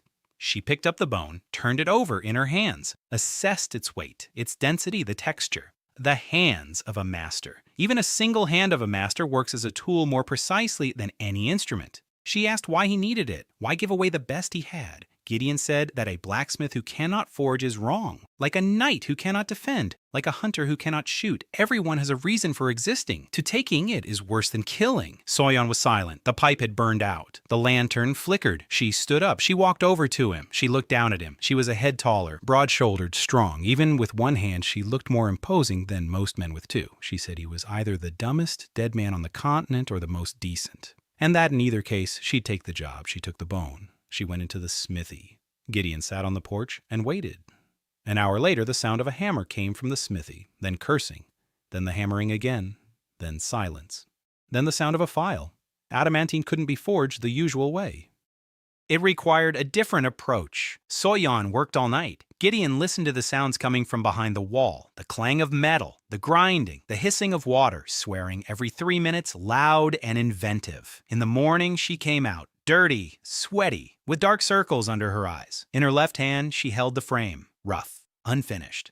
But the shape was already visible, a forearm, a wrist, 4 fingers, and a separate thumb for gripping, hinges at every joint. Attached to the stump, via a leather strap and a metal cuff.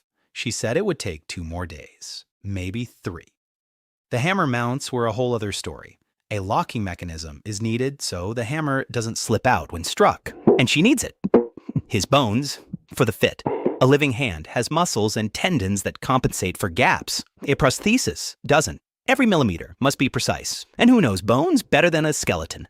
Gideon came the next night, and the next. For 3 nights in a row, he sat in the forge while Soyan worked. She scolded him as if he were raw material. Stand up straight, don't move, show me the joint. No, the other joint. Were you assembled in the tomb with your eyes closed? She treated him like a project, without fear, without reverence, without pity. Just a task, a complex one, an interesting one, worthy of a master. Gideon accepted it. After months of cautious glances and anxious silence, Soyan's bluntness was like a breath of fresh air.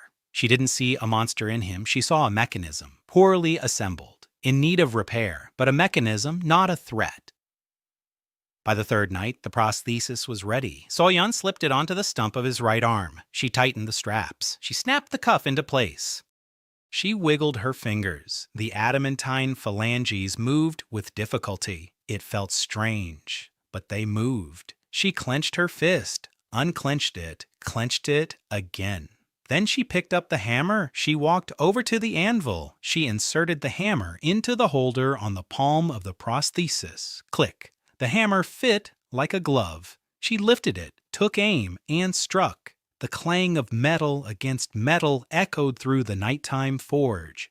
The strip of iron lying on the anvil bent evenly, precisely, clean. A master's strike. Soyan stood over the anvil and looked at the strip. Then, at her right hand, dark adamantine fingers, the mechanism securing the hammer, a rough leather strass on the stump, she struck again and again and again, each blow smoother than the last, each more precise. Her body remembered. The muscles of her left arm compensated for the stiffness of her right. Her balance shifted, adjusted. She was forging for the first time in a year. She was truly forging. Gideon sat in the corner and watched, his right arm hung by a single ulna, without a radius, impaired, weak. He had given the best he had. And watching Soyan strike the iron with a hammer with the face of a man who had returned home, he knew he'd made the right choice. When she stopped, her eyes were wet. She wasn't crying. Her eyes were just wet. Smoke from the forge, probably. She walked over to him, sat down beside him. It's hard, tiring. And she said that the first thing she'd make with her new hand would be a sword for him. Gideon looked at her. She was staring at the fire in the furnace. And she added that if he told anyone her eyes were wet, she'd take him apart for spare parts. Gideon nodded. Very seriously, the system was silent. But it seemed to him that the warmth in his ribs, where the medallion had once lain, had grown slightly stronger. The sword was ready in 2 weeks. Soyan brought it herself.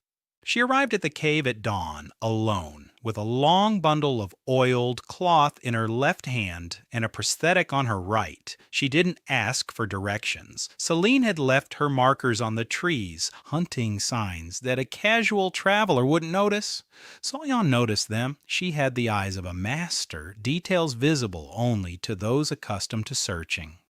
She unwrapped the cloth on a rock in front of the cave entrance. The sword lay on the gray cloth as if it were alive, short, light, suited to the height and strength of a skeleton standing 1.30 meters.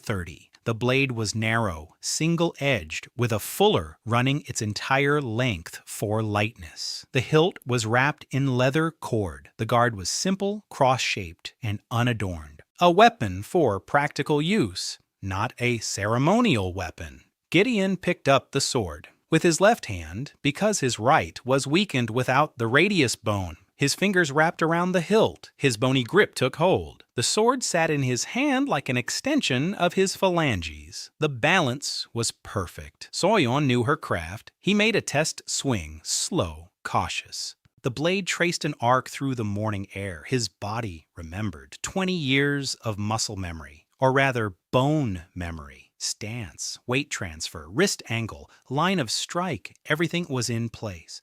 It was as if the 3 years of death had never happened. Hana watched from the cave, clutching her notebook to her chest. Alwyn whistled. Bran stood up straight. Even Kira looked up from sharpening her knife. Salen stood against the wall with her arms crossed over her chest. She watched.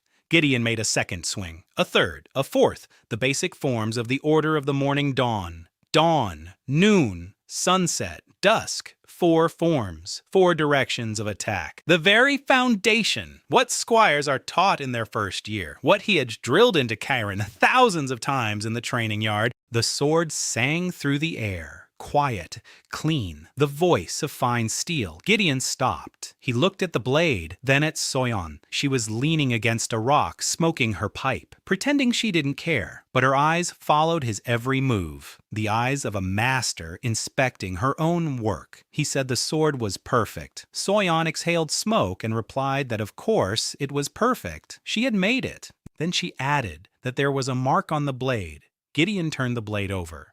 At the heel of the blade, right by the guard, small letters were engraved. Bone and steel, she said. That was the sword's name. And that if he broke it, she'd break something of his in return. Fair enough. For the next few days, Gideon trained.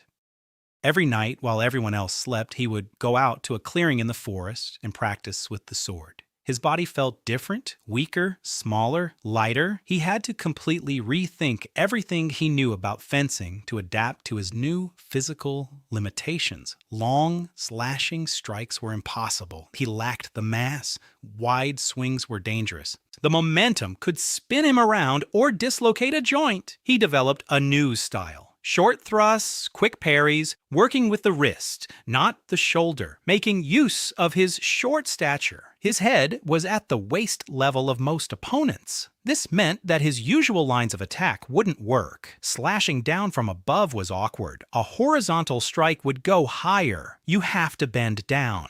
And a fighter who bends down exposes his neck and knees. A small frame with a quick blade. Not strength, precision, not the power of the strike. Knowing where to strike. 20 years of experience in a body that never tires. Soyeon began coming every 3 days. She brought food, tools, supplies. She didn't move into the cave. She kept her smithy, but a bond had been formed.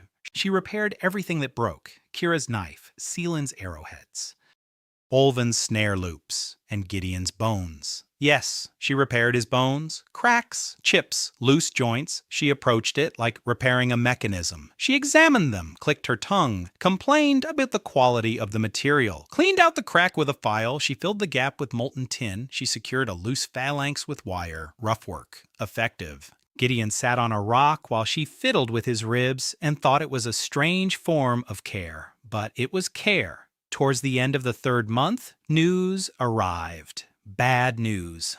Seelan returned from a long reconnaissance mission, looking gloomier than usual. The church had stepped up its search. 2 more squads had joined Chiron's unit. 24 people were combing through the no man's lands, methodically, square by square.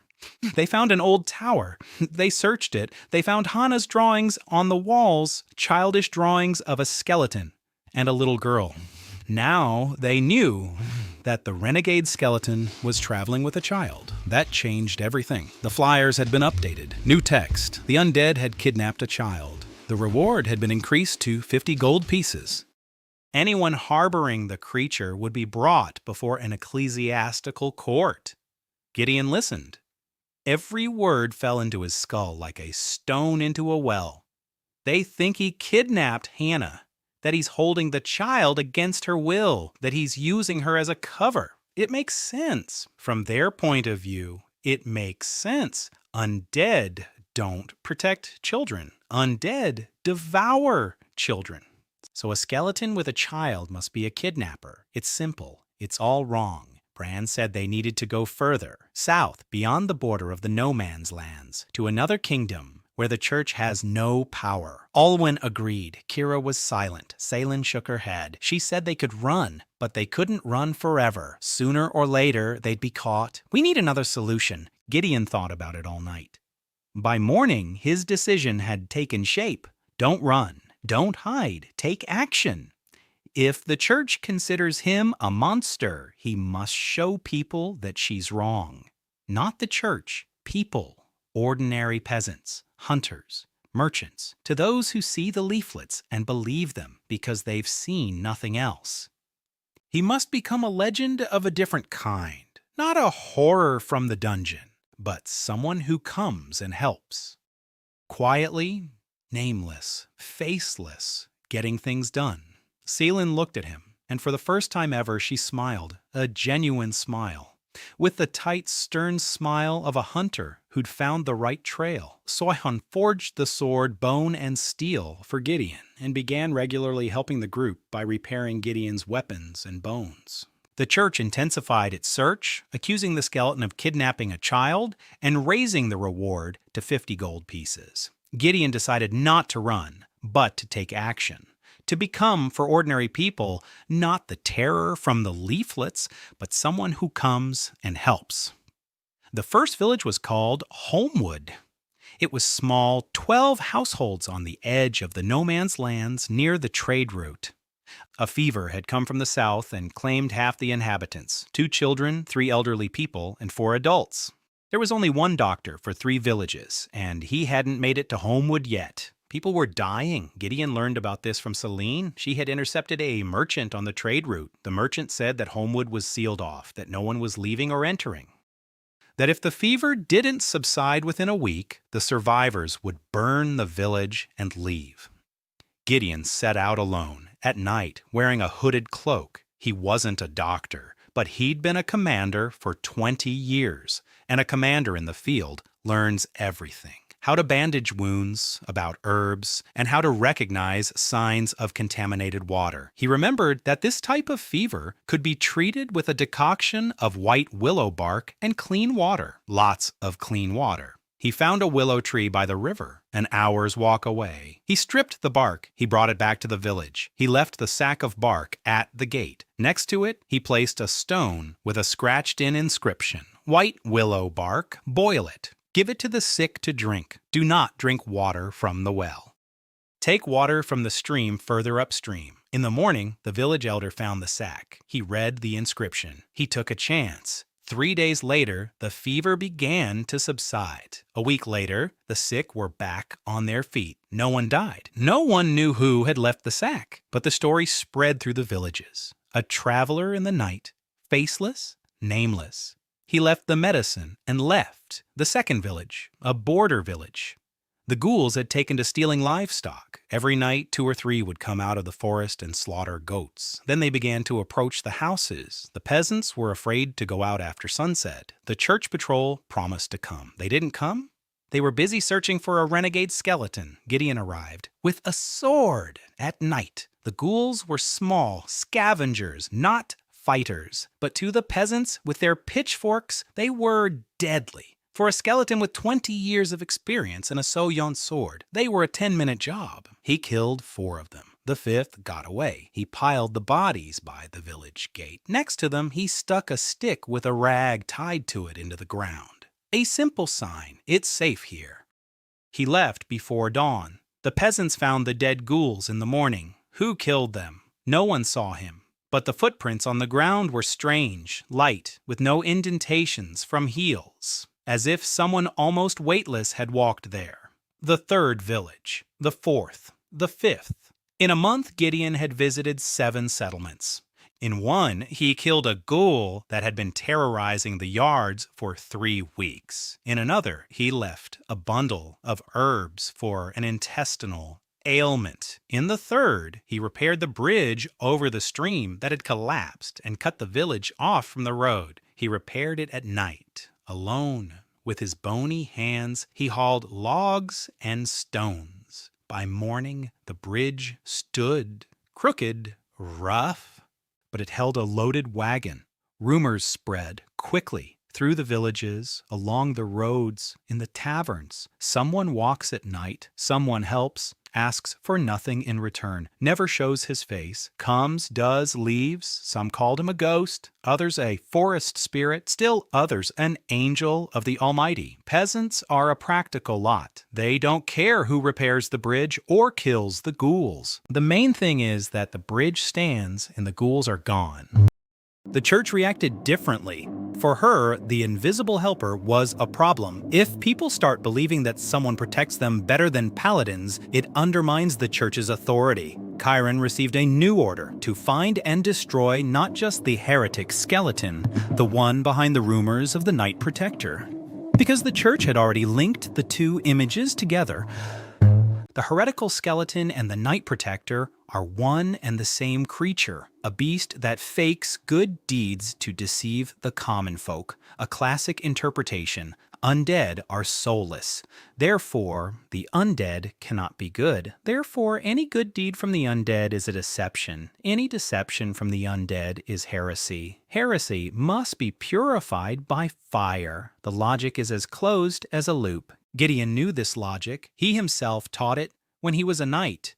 Church Catechism, paragraph 17. The undead have no will, only hunger. The undead have no reason, only instinct. The undead have no soul, only emptiness. He had believed this for 34 years, all 34 years of his living life. And now he stood on the other side of that paragraph, staring with empty eye sockets at the words that denied his very existence. Iris Wallenheim appeared in the midst of this period. She did not come to Gideon. She came to Soyon, a young priestess in a tattered, worn robe bearing the insignia of the Church of the Morning Bone, cut off but leaving a mark on the fabric. Quartz crystal glasses perched on her nose, a bag stuffed with books. She had fled the church 2 months ago. She had refused to burn the treatise on the unity of souls, an ancient text asserting that the soul is not bound to the body, that the dead can carry the soul of the living, that the boundary between the living and the dead is drawn not by the Almighty Father, but by people. She was accused of heresy, declared dead to her family. She fled. For 2 months she wandered through the no-man's lands. Hungary, frozen, with books in her bag that weighed more than she did, she was searching for proof. She had heard rumors of a skeleton that speaks and thinks, If that were true, then the treatise was not heresy. The treatise was the truth. And the church's entire doctrine on the undead was a lie. Soyon led her to a cave. Silently, without warning, Iris entered. She saw Gideon. The skeleton was sitting against the wall, carving something into a rib with a small knife. Delicate work. He raised his head. Empty eye sockets met eyes behind quartz lenses. Iris stood there. She watched, then she slowly sat down across from him.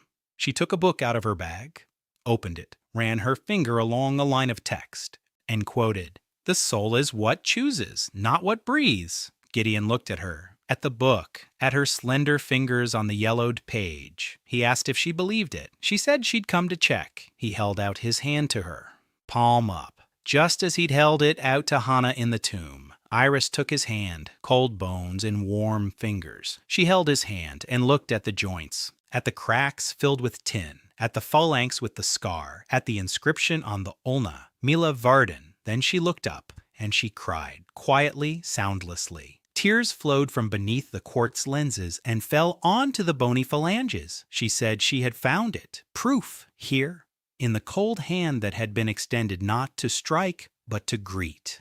Iris stayed. She took up a corner of the cave and filled it with books, 7 volumes. Treatises on the nature of the soul, chronicles of the first ecumenical councils, the notes of a heretical anatomist who, 200 years ago, dissected the skulls of the undead and found remnants of memory within them. Banned literature, possession of each of these volumes was punishable by burning at the stake. She had carried them with her for 2 months, through the forests, through the rain, through hunger. Not a single volume was damaged. Her clothes were worn to shreds. The books were intact. Priorities. Gideon respected that. For the first week, Iris studied him. Literally. She asked permission to examine every bone. She jotted down notes in a notebook, a different notebook, not Hanin's, a scientific one, with tables and notes. Density, color, origin, response to touch, energetic connections between the joints. She discovered something even Gideon hadn't seen. His bones glowed, not with visible light, with a different kind. When Iris recited a purification prayer over his hand, the bones responded with a warm glow. The glow came from within, from the joints, from the cracks filled with tin, from the very structure itself. She said it was a soul, not a metaphor, literally. A soul was holding his bones together, not the magic of the undead, not a curse, the soul of a living person imprinted upon dead matter. This was impossible according to church doctrine. The undead exist on the dark energy of the dungeons, on hunger and instinct. The undead have no inner light. Gideon did. Iris wrote 20 pages about it in 3 days, and then she sat by the fire, hugging her knees, and whispered that if this became known, the church would split, because the entire doctrine of purification rests on a single postulate. The undead are soulless. If that isn't true, then every skeleton laid to rest, every zombie burned, every lich destroyed is a potential murder of a sentient being. Hundreds of years of murder, thousands of names. Iris understood the scale of what she had discovered, and that terrified her. Not Gideon, not the cave, not life among the fugitives. The truth. The truth terrified her more than anything else. Gideon gave her a gift, just as he did for everyone. In the second week, when Iris had grown accustomed to him enough not to flinch at every creak of his joints, he approached her one evening. He held out his hand. Lying in his palm were 4 small bones, phalanges, his own, fallen out during his last upgrade. Old, fragile, ordinary bones, bone. 4 small bones lay in his palm, phalanges, his own, shed during his last upgrade. Old, fragile, ordinary bone, useless for implantation. But he drilled a hole in each one. He strung them on a cord made of sinew. The result was a rosary, 4 bone beads on a leather cord. He said it was proof, tangible proof, The bones of an undead creature that has a soul. Let her pray with them if she wants. Let her wear them as evidence. Let her show those who ask how she knows the church is wrong. This is where she knows it from. Firsthand, from the bones themselves. Iris took the rosary. She ran her fingers over it. Each phalanx was smooth from time and wear, warm from his touch. She slipped it onto her wrist, and every morning since that day, she prayed with it, quietly, at dawn, while everyone was asleep, 4 beads between her slender fingers, a prayer to the Almighty on the bones of the one the church had ordered to be destroyed. Mason Reed appeared 3 days after Iris, but in a completely different way. Celine caught her as she approached the cave.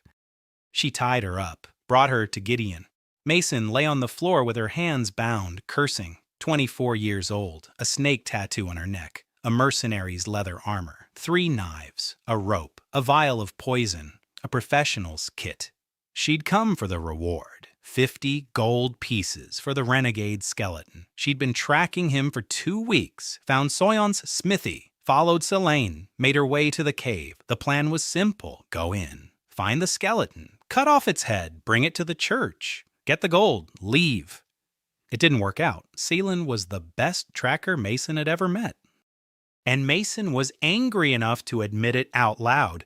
Gideon untied her, personally, with his bony hands. Mason stared at the skull hanging over her, or rather, not hanging. It was lower than her, even when she was lying on the floor. A small skeleton with crooked fingers was untying the rope they'd used to try to kill him. She asked why he was untying her. Gideon replied that the rope was uncomfortable. Mason sat up. She rubbed her wrists. She looked around. A cave, a campfire, a child with a notebook, a girl in glasses with a book, 2 men, a woman with a knife, a huntress with a bow, a skeleton with a sword. She said it was the strangest villain's lair she'd ever seen. Gideon said he wasn't a villain. Mason snorted. She didn't leave. Not right away. She stayed until morning because her legs were numb from the rope. Then she stayed until lunchtime because Olvin had cooked some stew and it smelled so good that it was physically impossible to leave. Then she stayed until evening because Henna showed her drawings and asked if she wanted to be drawn too.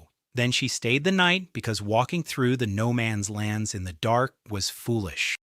Then she stayed the next day because she couldn't put her finger on the reason.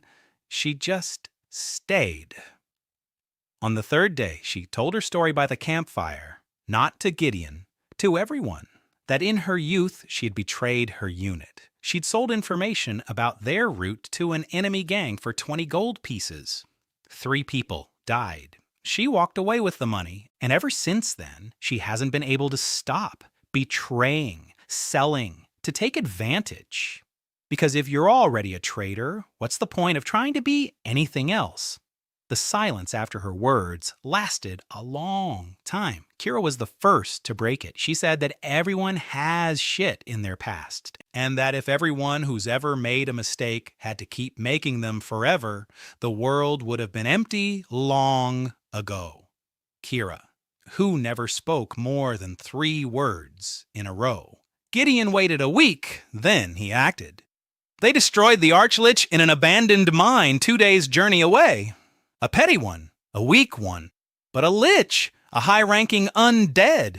Gideon took 1 bone, the collarbone, the bone of a traitor who had become a lich. He carved a brooch out of it, a small one, round, with a simple pattern. He gave the brooch to Mason.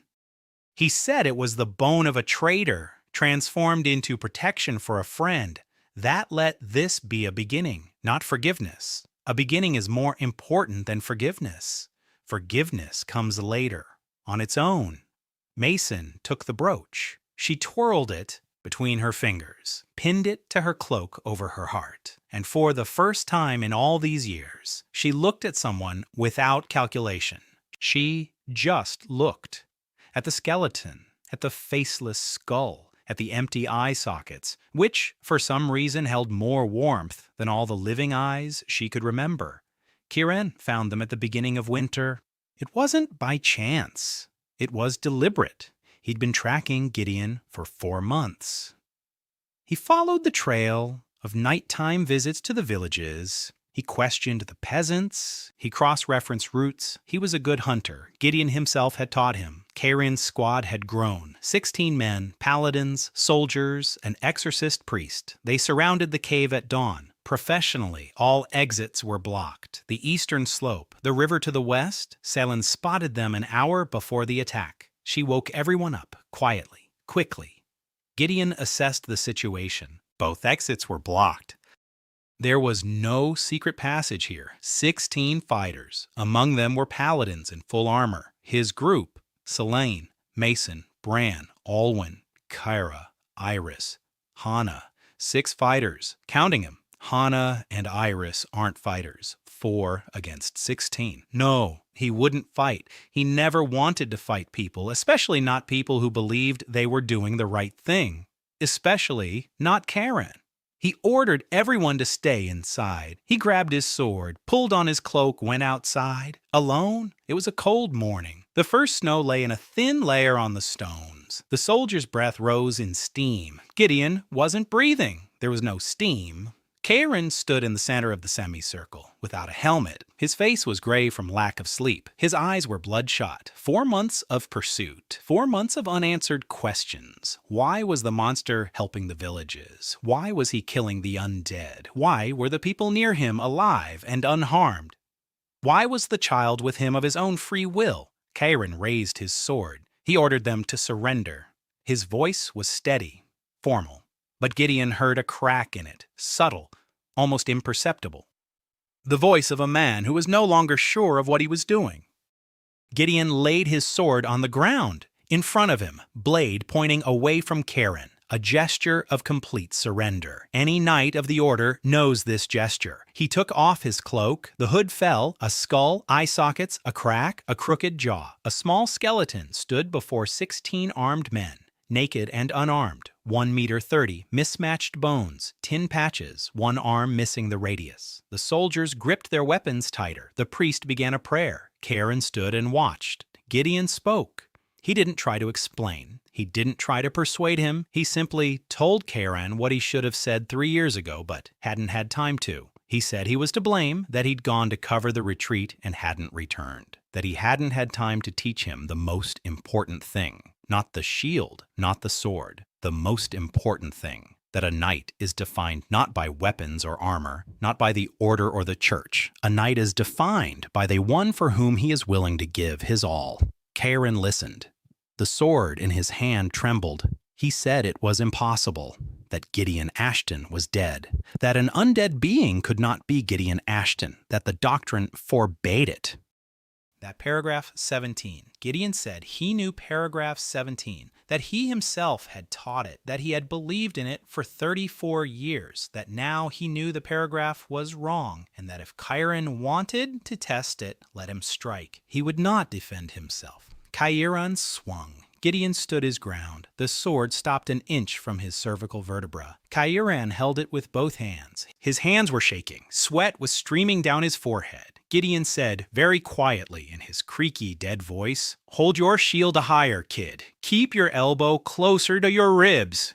Chiron dropped the sword. He stood there, staring at the skeleton, who had just spoken the words he'd heard 1,000 times in the training yard, words that had haunted his dreams every night for 3 years straight. His teacher's words. He looked at Gideon's arm, at the ulna, at the inscription. Karen, hold your shield higher. Keep your elbow closer to your ribs. G.A. It was freshly carved. He had carved it for him. The creature he'd been chasing through the woods for 4 months had a message for him, on his own bone. His teacher had carved into his own bone the lesson he hadn't had time to teach. Chiron sat down in the snow. 16 soldiers stood in a semicircle, unsure of what to do. Their commander sat in the snow in front of the skeleton, his shoulders shaking. The priest stopped reciting the prayer. He, too, was watching. Gideon stood. He didn't move. He didn't speak. He waited, just as he had waited for Khan in the forest near Verdun, just as he had waited for Selene at the entrance to the tower, just as he had waited for Mason on the floor of the cave. He wasn't waiting for an answer. He was waiting for a decision. Chiron raised his head. He looked at Gideon. His eyes were wet. His face was ashen. He asked, why? Why his teacher? Why the skeleton? Why like this? Gideon said he didn't know. Perhaps the Allfather had decided he needed to prove something in the most humiliating way possible. That dignity isn't in the shell, that the soul isn't in the flesh, that a knight is a knight, even if only his bones remain. Karen was silent for a long time. Snow fell on his hair and on his armor. Then he stood up. He took off his white cloak of a paladin of the Order of the Morning Dawn, that very one, with the patch that Gideon had sewn onto it on the day of his initiation. And he wrapped Gideon in it. He wrapped the bones in the cloak. He lifted him into his arms. Easily. The skeleton weighed almost nothing. 16 soldiers watched as their commander carried the undead in his arms like a child. The priest opened his mouth to object. Karen looked at him. The priest closed his mouth. Charon carried Gideon into the cave. It was quiet inside. Everyone was standing against the walls. Selin with her bow, Mason with his knives, Bran and Alwyn with whatever they'd found, Kira with a sharpened stone, Hannah in the corner, Iris in front of her. Karen laid Gideon down on the stone carefully, just as one would lay a wounded person. He turned to the people in the cave. He looked at each one, at the huntress, at the mercenary, at the deserters, at the priestess in her tattered robe, at the girl with the notebook. Then he turned to his soldiers, huddled at the entrance, and said that the operation was canceled, that the target had not been detected, that there was a group of refugees in the cave and nothing more. The priest objected. He had seen the skeleton. Everyone had seen it. Chiron repeated himself. The target had not been detected. His voice was steely. His gaze was one that brooked no argument, a gaze that Gideon recognized. He himself had taught that look. The commander had made his decision. His subordinates obeyed. The soldiers left. The priest was the last to leave, a look of menace on his face. He would report it. Chiron knew that. He didn't care. He stayed behind. He sat down against the wall. He took off his shoulder pads. He laid his sword beside him. And for the first time in 4 months, he closed his eyes. Winter had passed. Spring arrived quietly. The snow melted from the hills of the no-man's lands, revealing a new trail, wide, well-trodden, leading to a new tower. The house on bones had risen anew, not in its old place, further south, by the river, on a rocky ledge overlooking 3 valleys. Soyan designed the foundation. Karen and Bran hauled stones. Alwyn chopped wood. Kira silently did whatever was needed. Selin stood guard. Mason organized supplies from the villages. Iris drew the blueprints. Hannah drew everything else. The tower turned out stronger than the first one. 3 stories, stone walls, a wooden roof, an oak door reinforced with iron, crafted by Soyan, a flag on the spire, white with a black silhouette of a bone. Hannah drew the sketch. Iris sewed it. The priest exorcist reported it. Just as Chiron had expected, the report was sent to the church's capital. Chiron Morholt, a paladin of the Order of the Morning Dawn, had defected to the side of the undead. Betrayal, heresy, excommunication. Chiron accepted this calmly. He removed the Order's insignia from his shoulder guard. He placed it on the table in the common room of the, He looked at it, then he looked at Gideon, and said he didn't need the insignia. That the order to which he had sworn an oath protected the innocent. He continues to protect the innocent. If the order no longer does so, then the problem lies not with him, the first heretic paladin. Rumors about the Night Defender did not die down. They grew. The villages of the no-man's lands began to speak of the good skeleton, not in whispers, out loud. Peasants brought food to the tower, milk, bread, eggs. They'd leave it by the trail and walk away, at first timidly, then openly. Then they began to come with requests. A sick child, a poisoned well, wolves near the village, ghosts on the road, the small needs of little people that don't interest the big people. Gideon helped. Everyone, without exception. Sometimes he did it himself. Sometimes he sent Selene and Mason. Sometimes Chiron. A paladin in full armor without the order's insignia. People didn't ask where he was from. What mattered to them was that he had come. Once, a woman brought a sick infant to the tower, fever, high temperature. The village healer threw up his hands.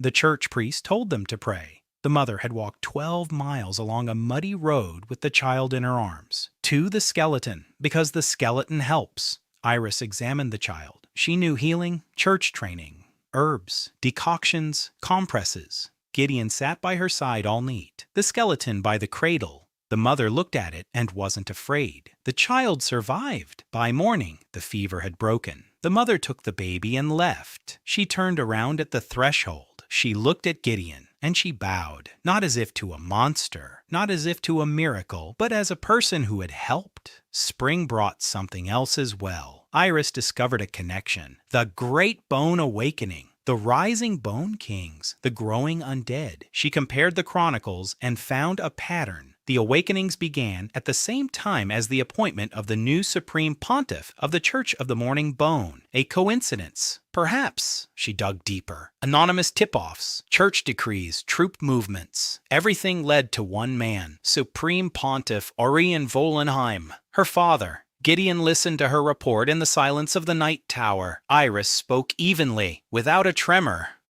A scholar presenting facts. But her hands clenched the rosary beads so tightly that the knuckles turned white. Her father was awakening the Bone Kings, deliberately, not out of madness, out of calculation. Every awakening is a threat. Every threat is a pretext for a crusade. Every crusade brings new power to the church. New taxes, new armies, new territories. The pontiff was creating an enemy so he could become the sole savior. Classic. Gideon knew this tactic. He'd seen it in war. Generals who don't want peace because peace strips them of their positions.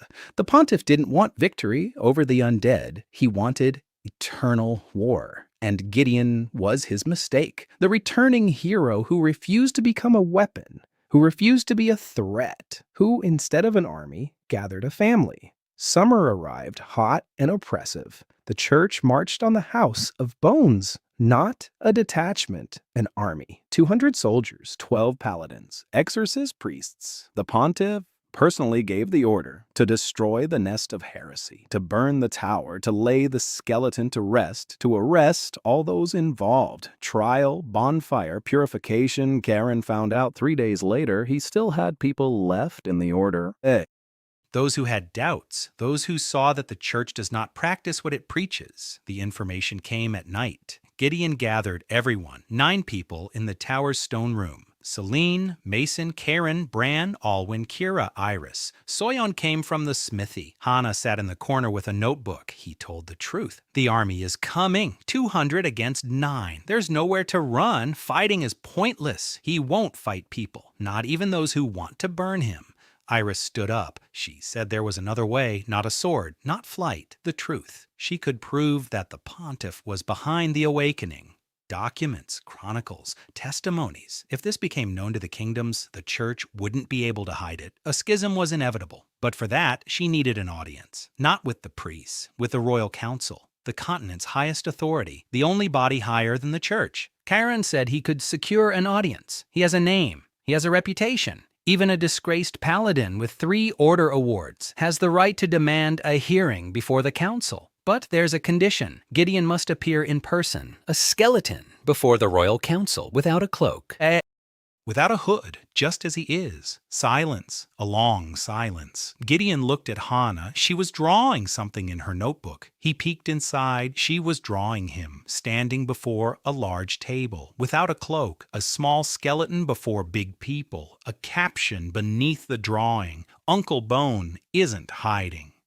Gideon looked at the drawing, then at his own hands. Crooked bones, tin patches, a missing radius, a phalanx out of place, an inscription on his ulna, Mila Verdun, the name he'd carried since day 1. He nodded. They left the next day. That was it. Selene, on a horse borrowed from a sympathetic farmer. Chiron, on horseback and armor, without the order's insignia. Mason and Kira on foot, Bran and Alwyn in a wagon with Hannah and Iris, Soyan with his tools, Gideon wrapped in a cloak in the wagon next to Hannah. She was holding his hand. 4 days on the road to the capital, 4 days through lands full of rumors and fear, church patrols at every crossroads, flyers on every pole, 50 gold pieces. They passed unnoticed. Celine led the way. She knew every trail, every detour, every ford. The hunter, who used to track people, was now leading people away from their pursuers.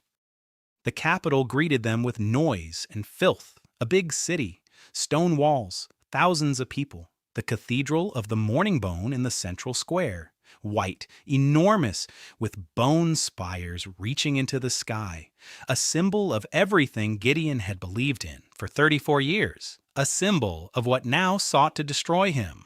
Karen secured an audience in 2 days. His name still carried weight. A war hero is hard to ignore, even if he is a heretic. The royal council gathered in the throne room. T-17 counselors, the king, representatives of the 4 kingdoms, generals, lords, and the pontiff, Orient Wallenheim, tall, thin, with the face of an ascetic and the eyes of an accountant. He sat to the king's right and gazed calmly at the hall's doors. He didn't know what was about to happen. The doors opened. Chiron entered first, in full armor, without the order's insignia. Behind him was Iris, carrying a folder of documents. Behind her were Selin, Mason, Bran, Alwyn, Kira, Soyan, and Hannah. And Gideon entered last, in a cloak, with a hood, 3 meters 30. Silence fell over the hall like a stone into water. Charon spoke first, briefly, clearly. He presented the evidence.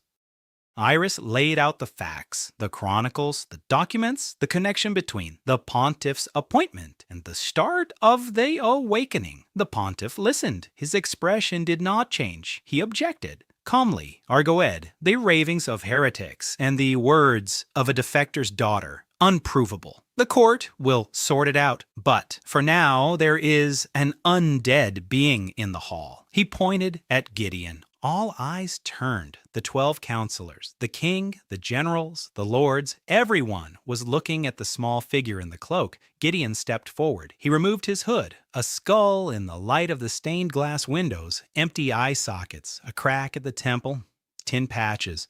The hall shuddered. Someone stood up. Someone grabbed their sword. The guards raised their spears. Gideon took off his cloak completely. A small skeleton stood before the royal council, naked, crooked, made up of dozens of foreign bones, with the name of a dead girl on his elbow, with a missing forearm given to a blacksmith for a prosthesis, with tin patches over the cracks, with an old sword at his belt, its blade engraved with bone and steel. He was pitiful. He was absurd. He was the strangest creature that had ever stood in the throne room, and he spoke. In a creaky, dead voice, without grandstanding, without speeches. He said his name was Gideon Ashton, that he had been a knight of the Order of the Morning Dawn, that 3 years ago he had died in the tomb of 1,000 knights while covering his squad's retreat, that he had awakened as a skeleton, that he didn't know why, that the only thing he'd since then was to protect those around him. He raised his right hand, pointed to the inscription, Milaverden. He said he'd promised to bring that name out of the darkness. He'd done it. He pointed to his left hand. He said he'd given his radius to a blacksmith who couldn't forge. Now she can. He pointed to his chest, his ribs. He said that here he had worn the medallion of another man's brother. He took it away. He looked at Kieran. He said that this man was his former squire, that he hadn't had time to teach him the most important thing, that he's still trying to do so. He looked at Hannah. She was standing by the wall, a little girl with a notebook. He said that this girl had called him Uncle Coast, that he'd found her in the tomb where her dying father had hidden her, that he'd relayed her father's last words to her. Be a good girl, my little fox. He looked out at the hall, at the advisors, at the king, at the pontiff, and he said one thing, one last thing. He said that the church teaches that the undead are soulless, that he stands here as proof that this is not true, that the soul is not defined by what the body is made of. The soul is defined by what you do when no one is watching, in the dark, in the tomb, in the forest at night, by the bedside of a sick child. Out on a bridge you're repairing all by yourself because there's no one else to do it. Silence, absolute. The pontiff stood up. His face flinched for the first time. He demanded the immediate destruction of the undead. Now, here, before the council, the guard stepped forward. Hannah stepped toward Gideon. She stood before him, facing the guard. A little girl with a notebook standing before armed men. Celine stepped beside her. Mason, Karen, Bran, Alwyn, Kara, Soyan, Iris, all of them. 8 people stood as a wall in front of the skeleton, the living facing the dead, protecting him, just as he had protected each of them. The king watched. The counselors watched. The entire hall watched. 8 people of different ages and backgrounds standing shoulder to shoulder in front of a pile of bones, and on each of their faces the same expression. Go ahead.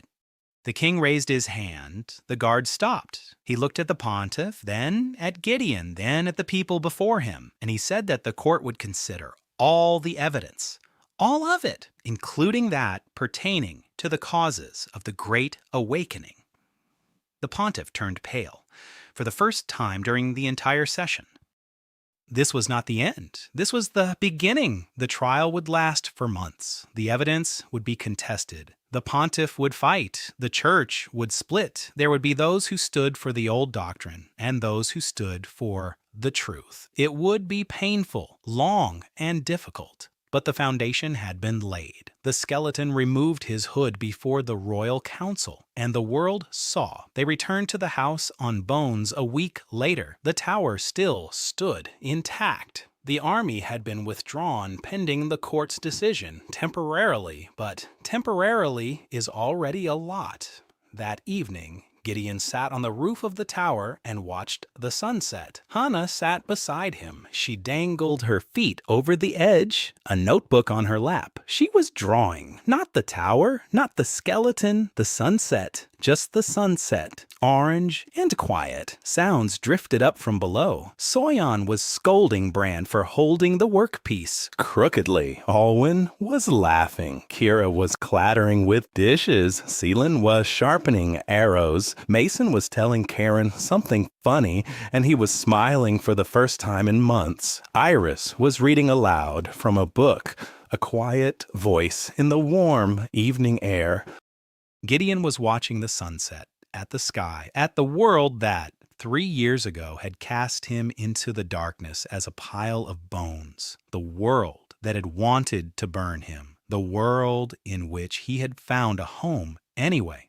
Hannah looked up from her drawing. She looked at him and said that Uncle Bone was sitting crookedly again, that his 4th rib was sticking out. Gideon looked down. The rib was indeed sticking out. He adjusted it. Hannah nodded, approvingly, like a boss, and went back to her drawing. Gideon tilted his skull to the side, as far as he could. His version of a smile. No lips, no face, just a tilt. But Hannah saw it. She always saw it. From downstairs, Soyan shouted that dinner would be ready in 10 minutes and that if no one came down, she'd come up herself and carry him down piece by piece. Gideon stood up. He adjusted his cloak, that very same white paladin's cloak that Chiron had draped over him on the bridge that winter. He offered Hannah his hand, a bony, crooked hand, with a phalanx hanging from his index finger and the dead girl's inscription on his forearm. Hannah took it, her warm little fingers against the cold, bony phalanges. Just like on the first day. Just like in the tomb, just like always, they went down to join the others, to dinner, to home. A little skeleton in a white cloak and a girl with a notebook. The knight and his family. A shield that breaks but is always put back together.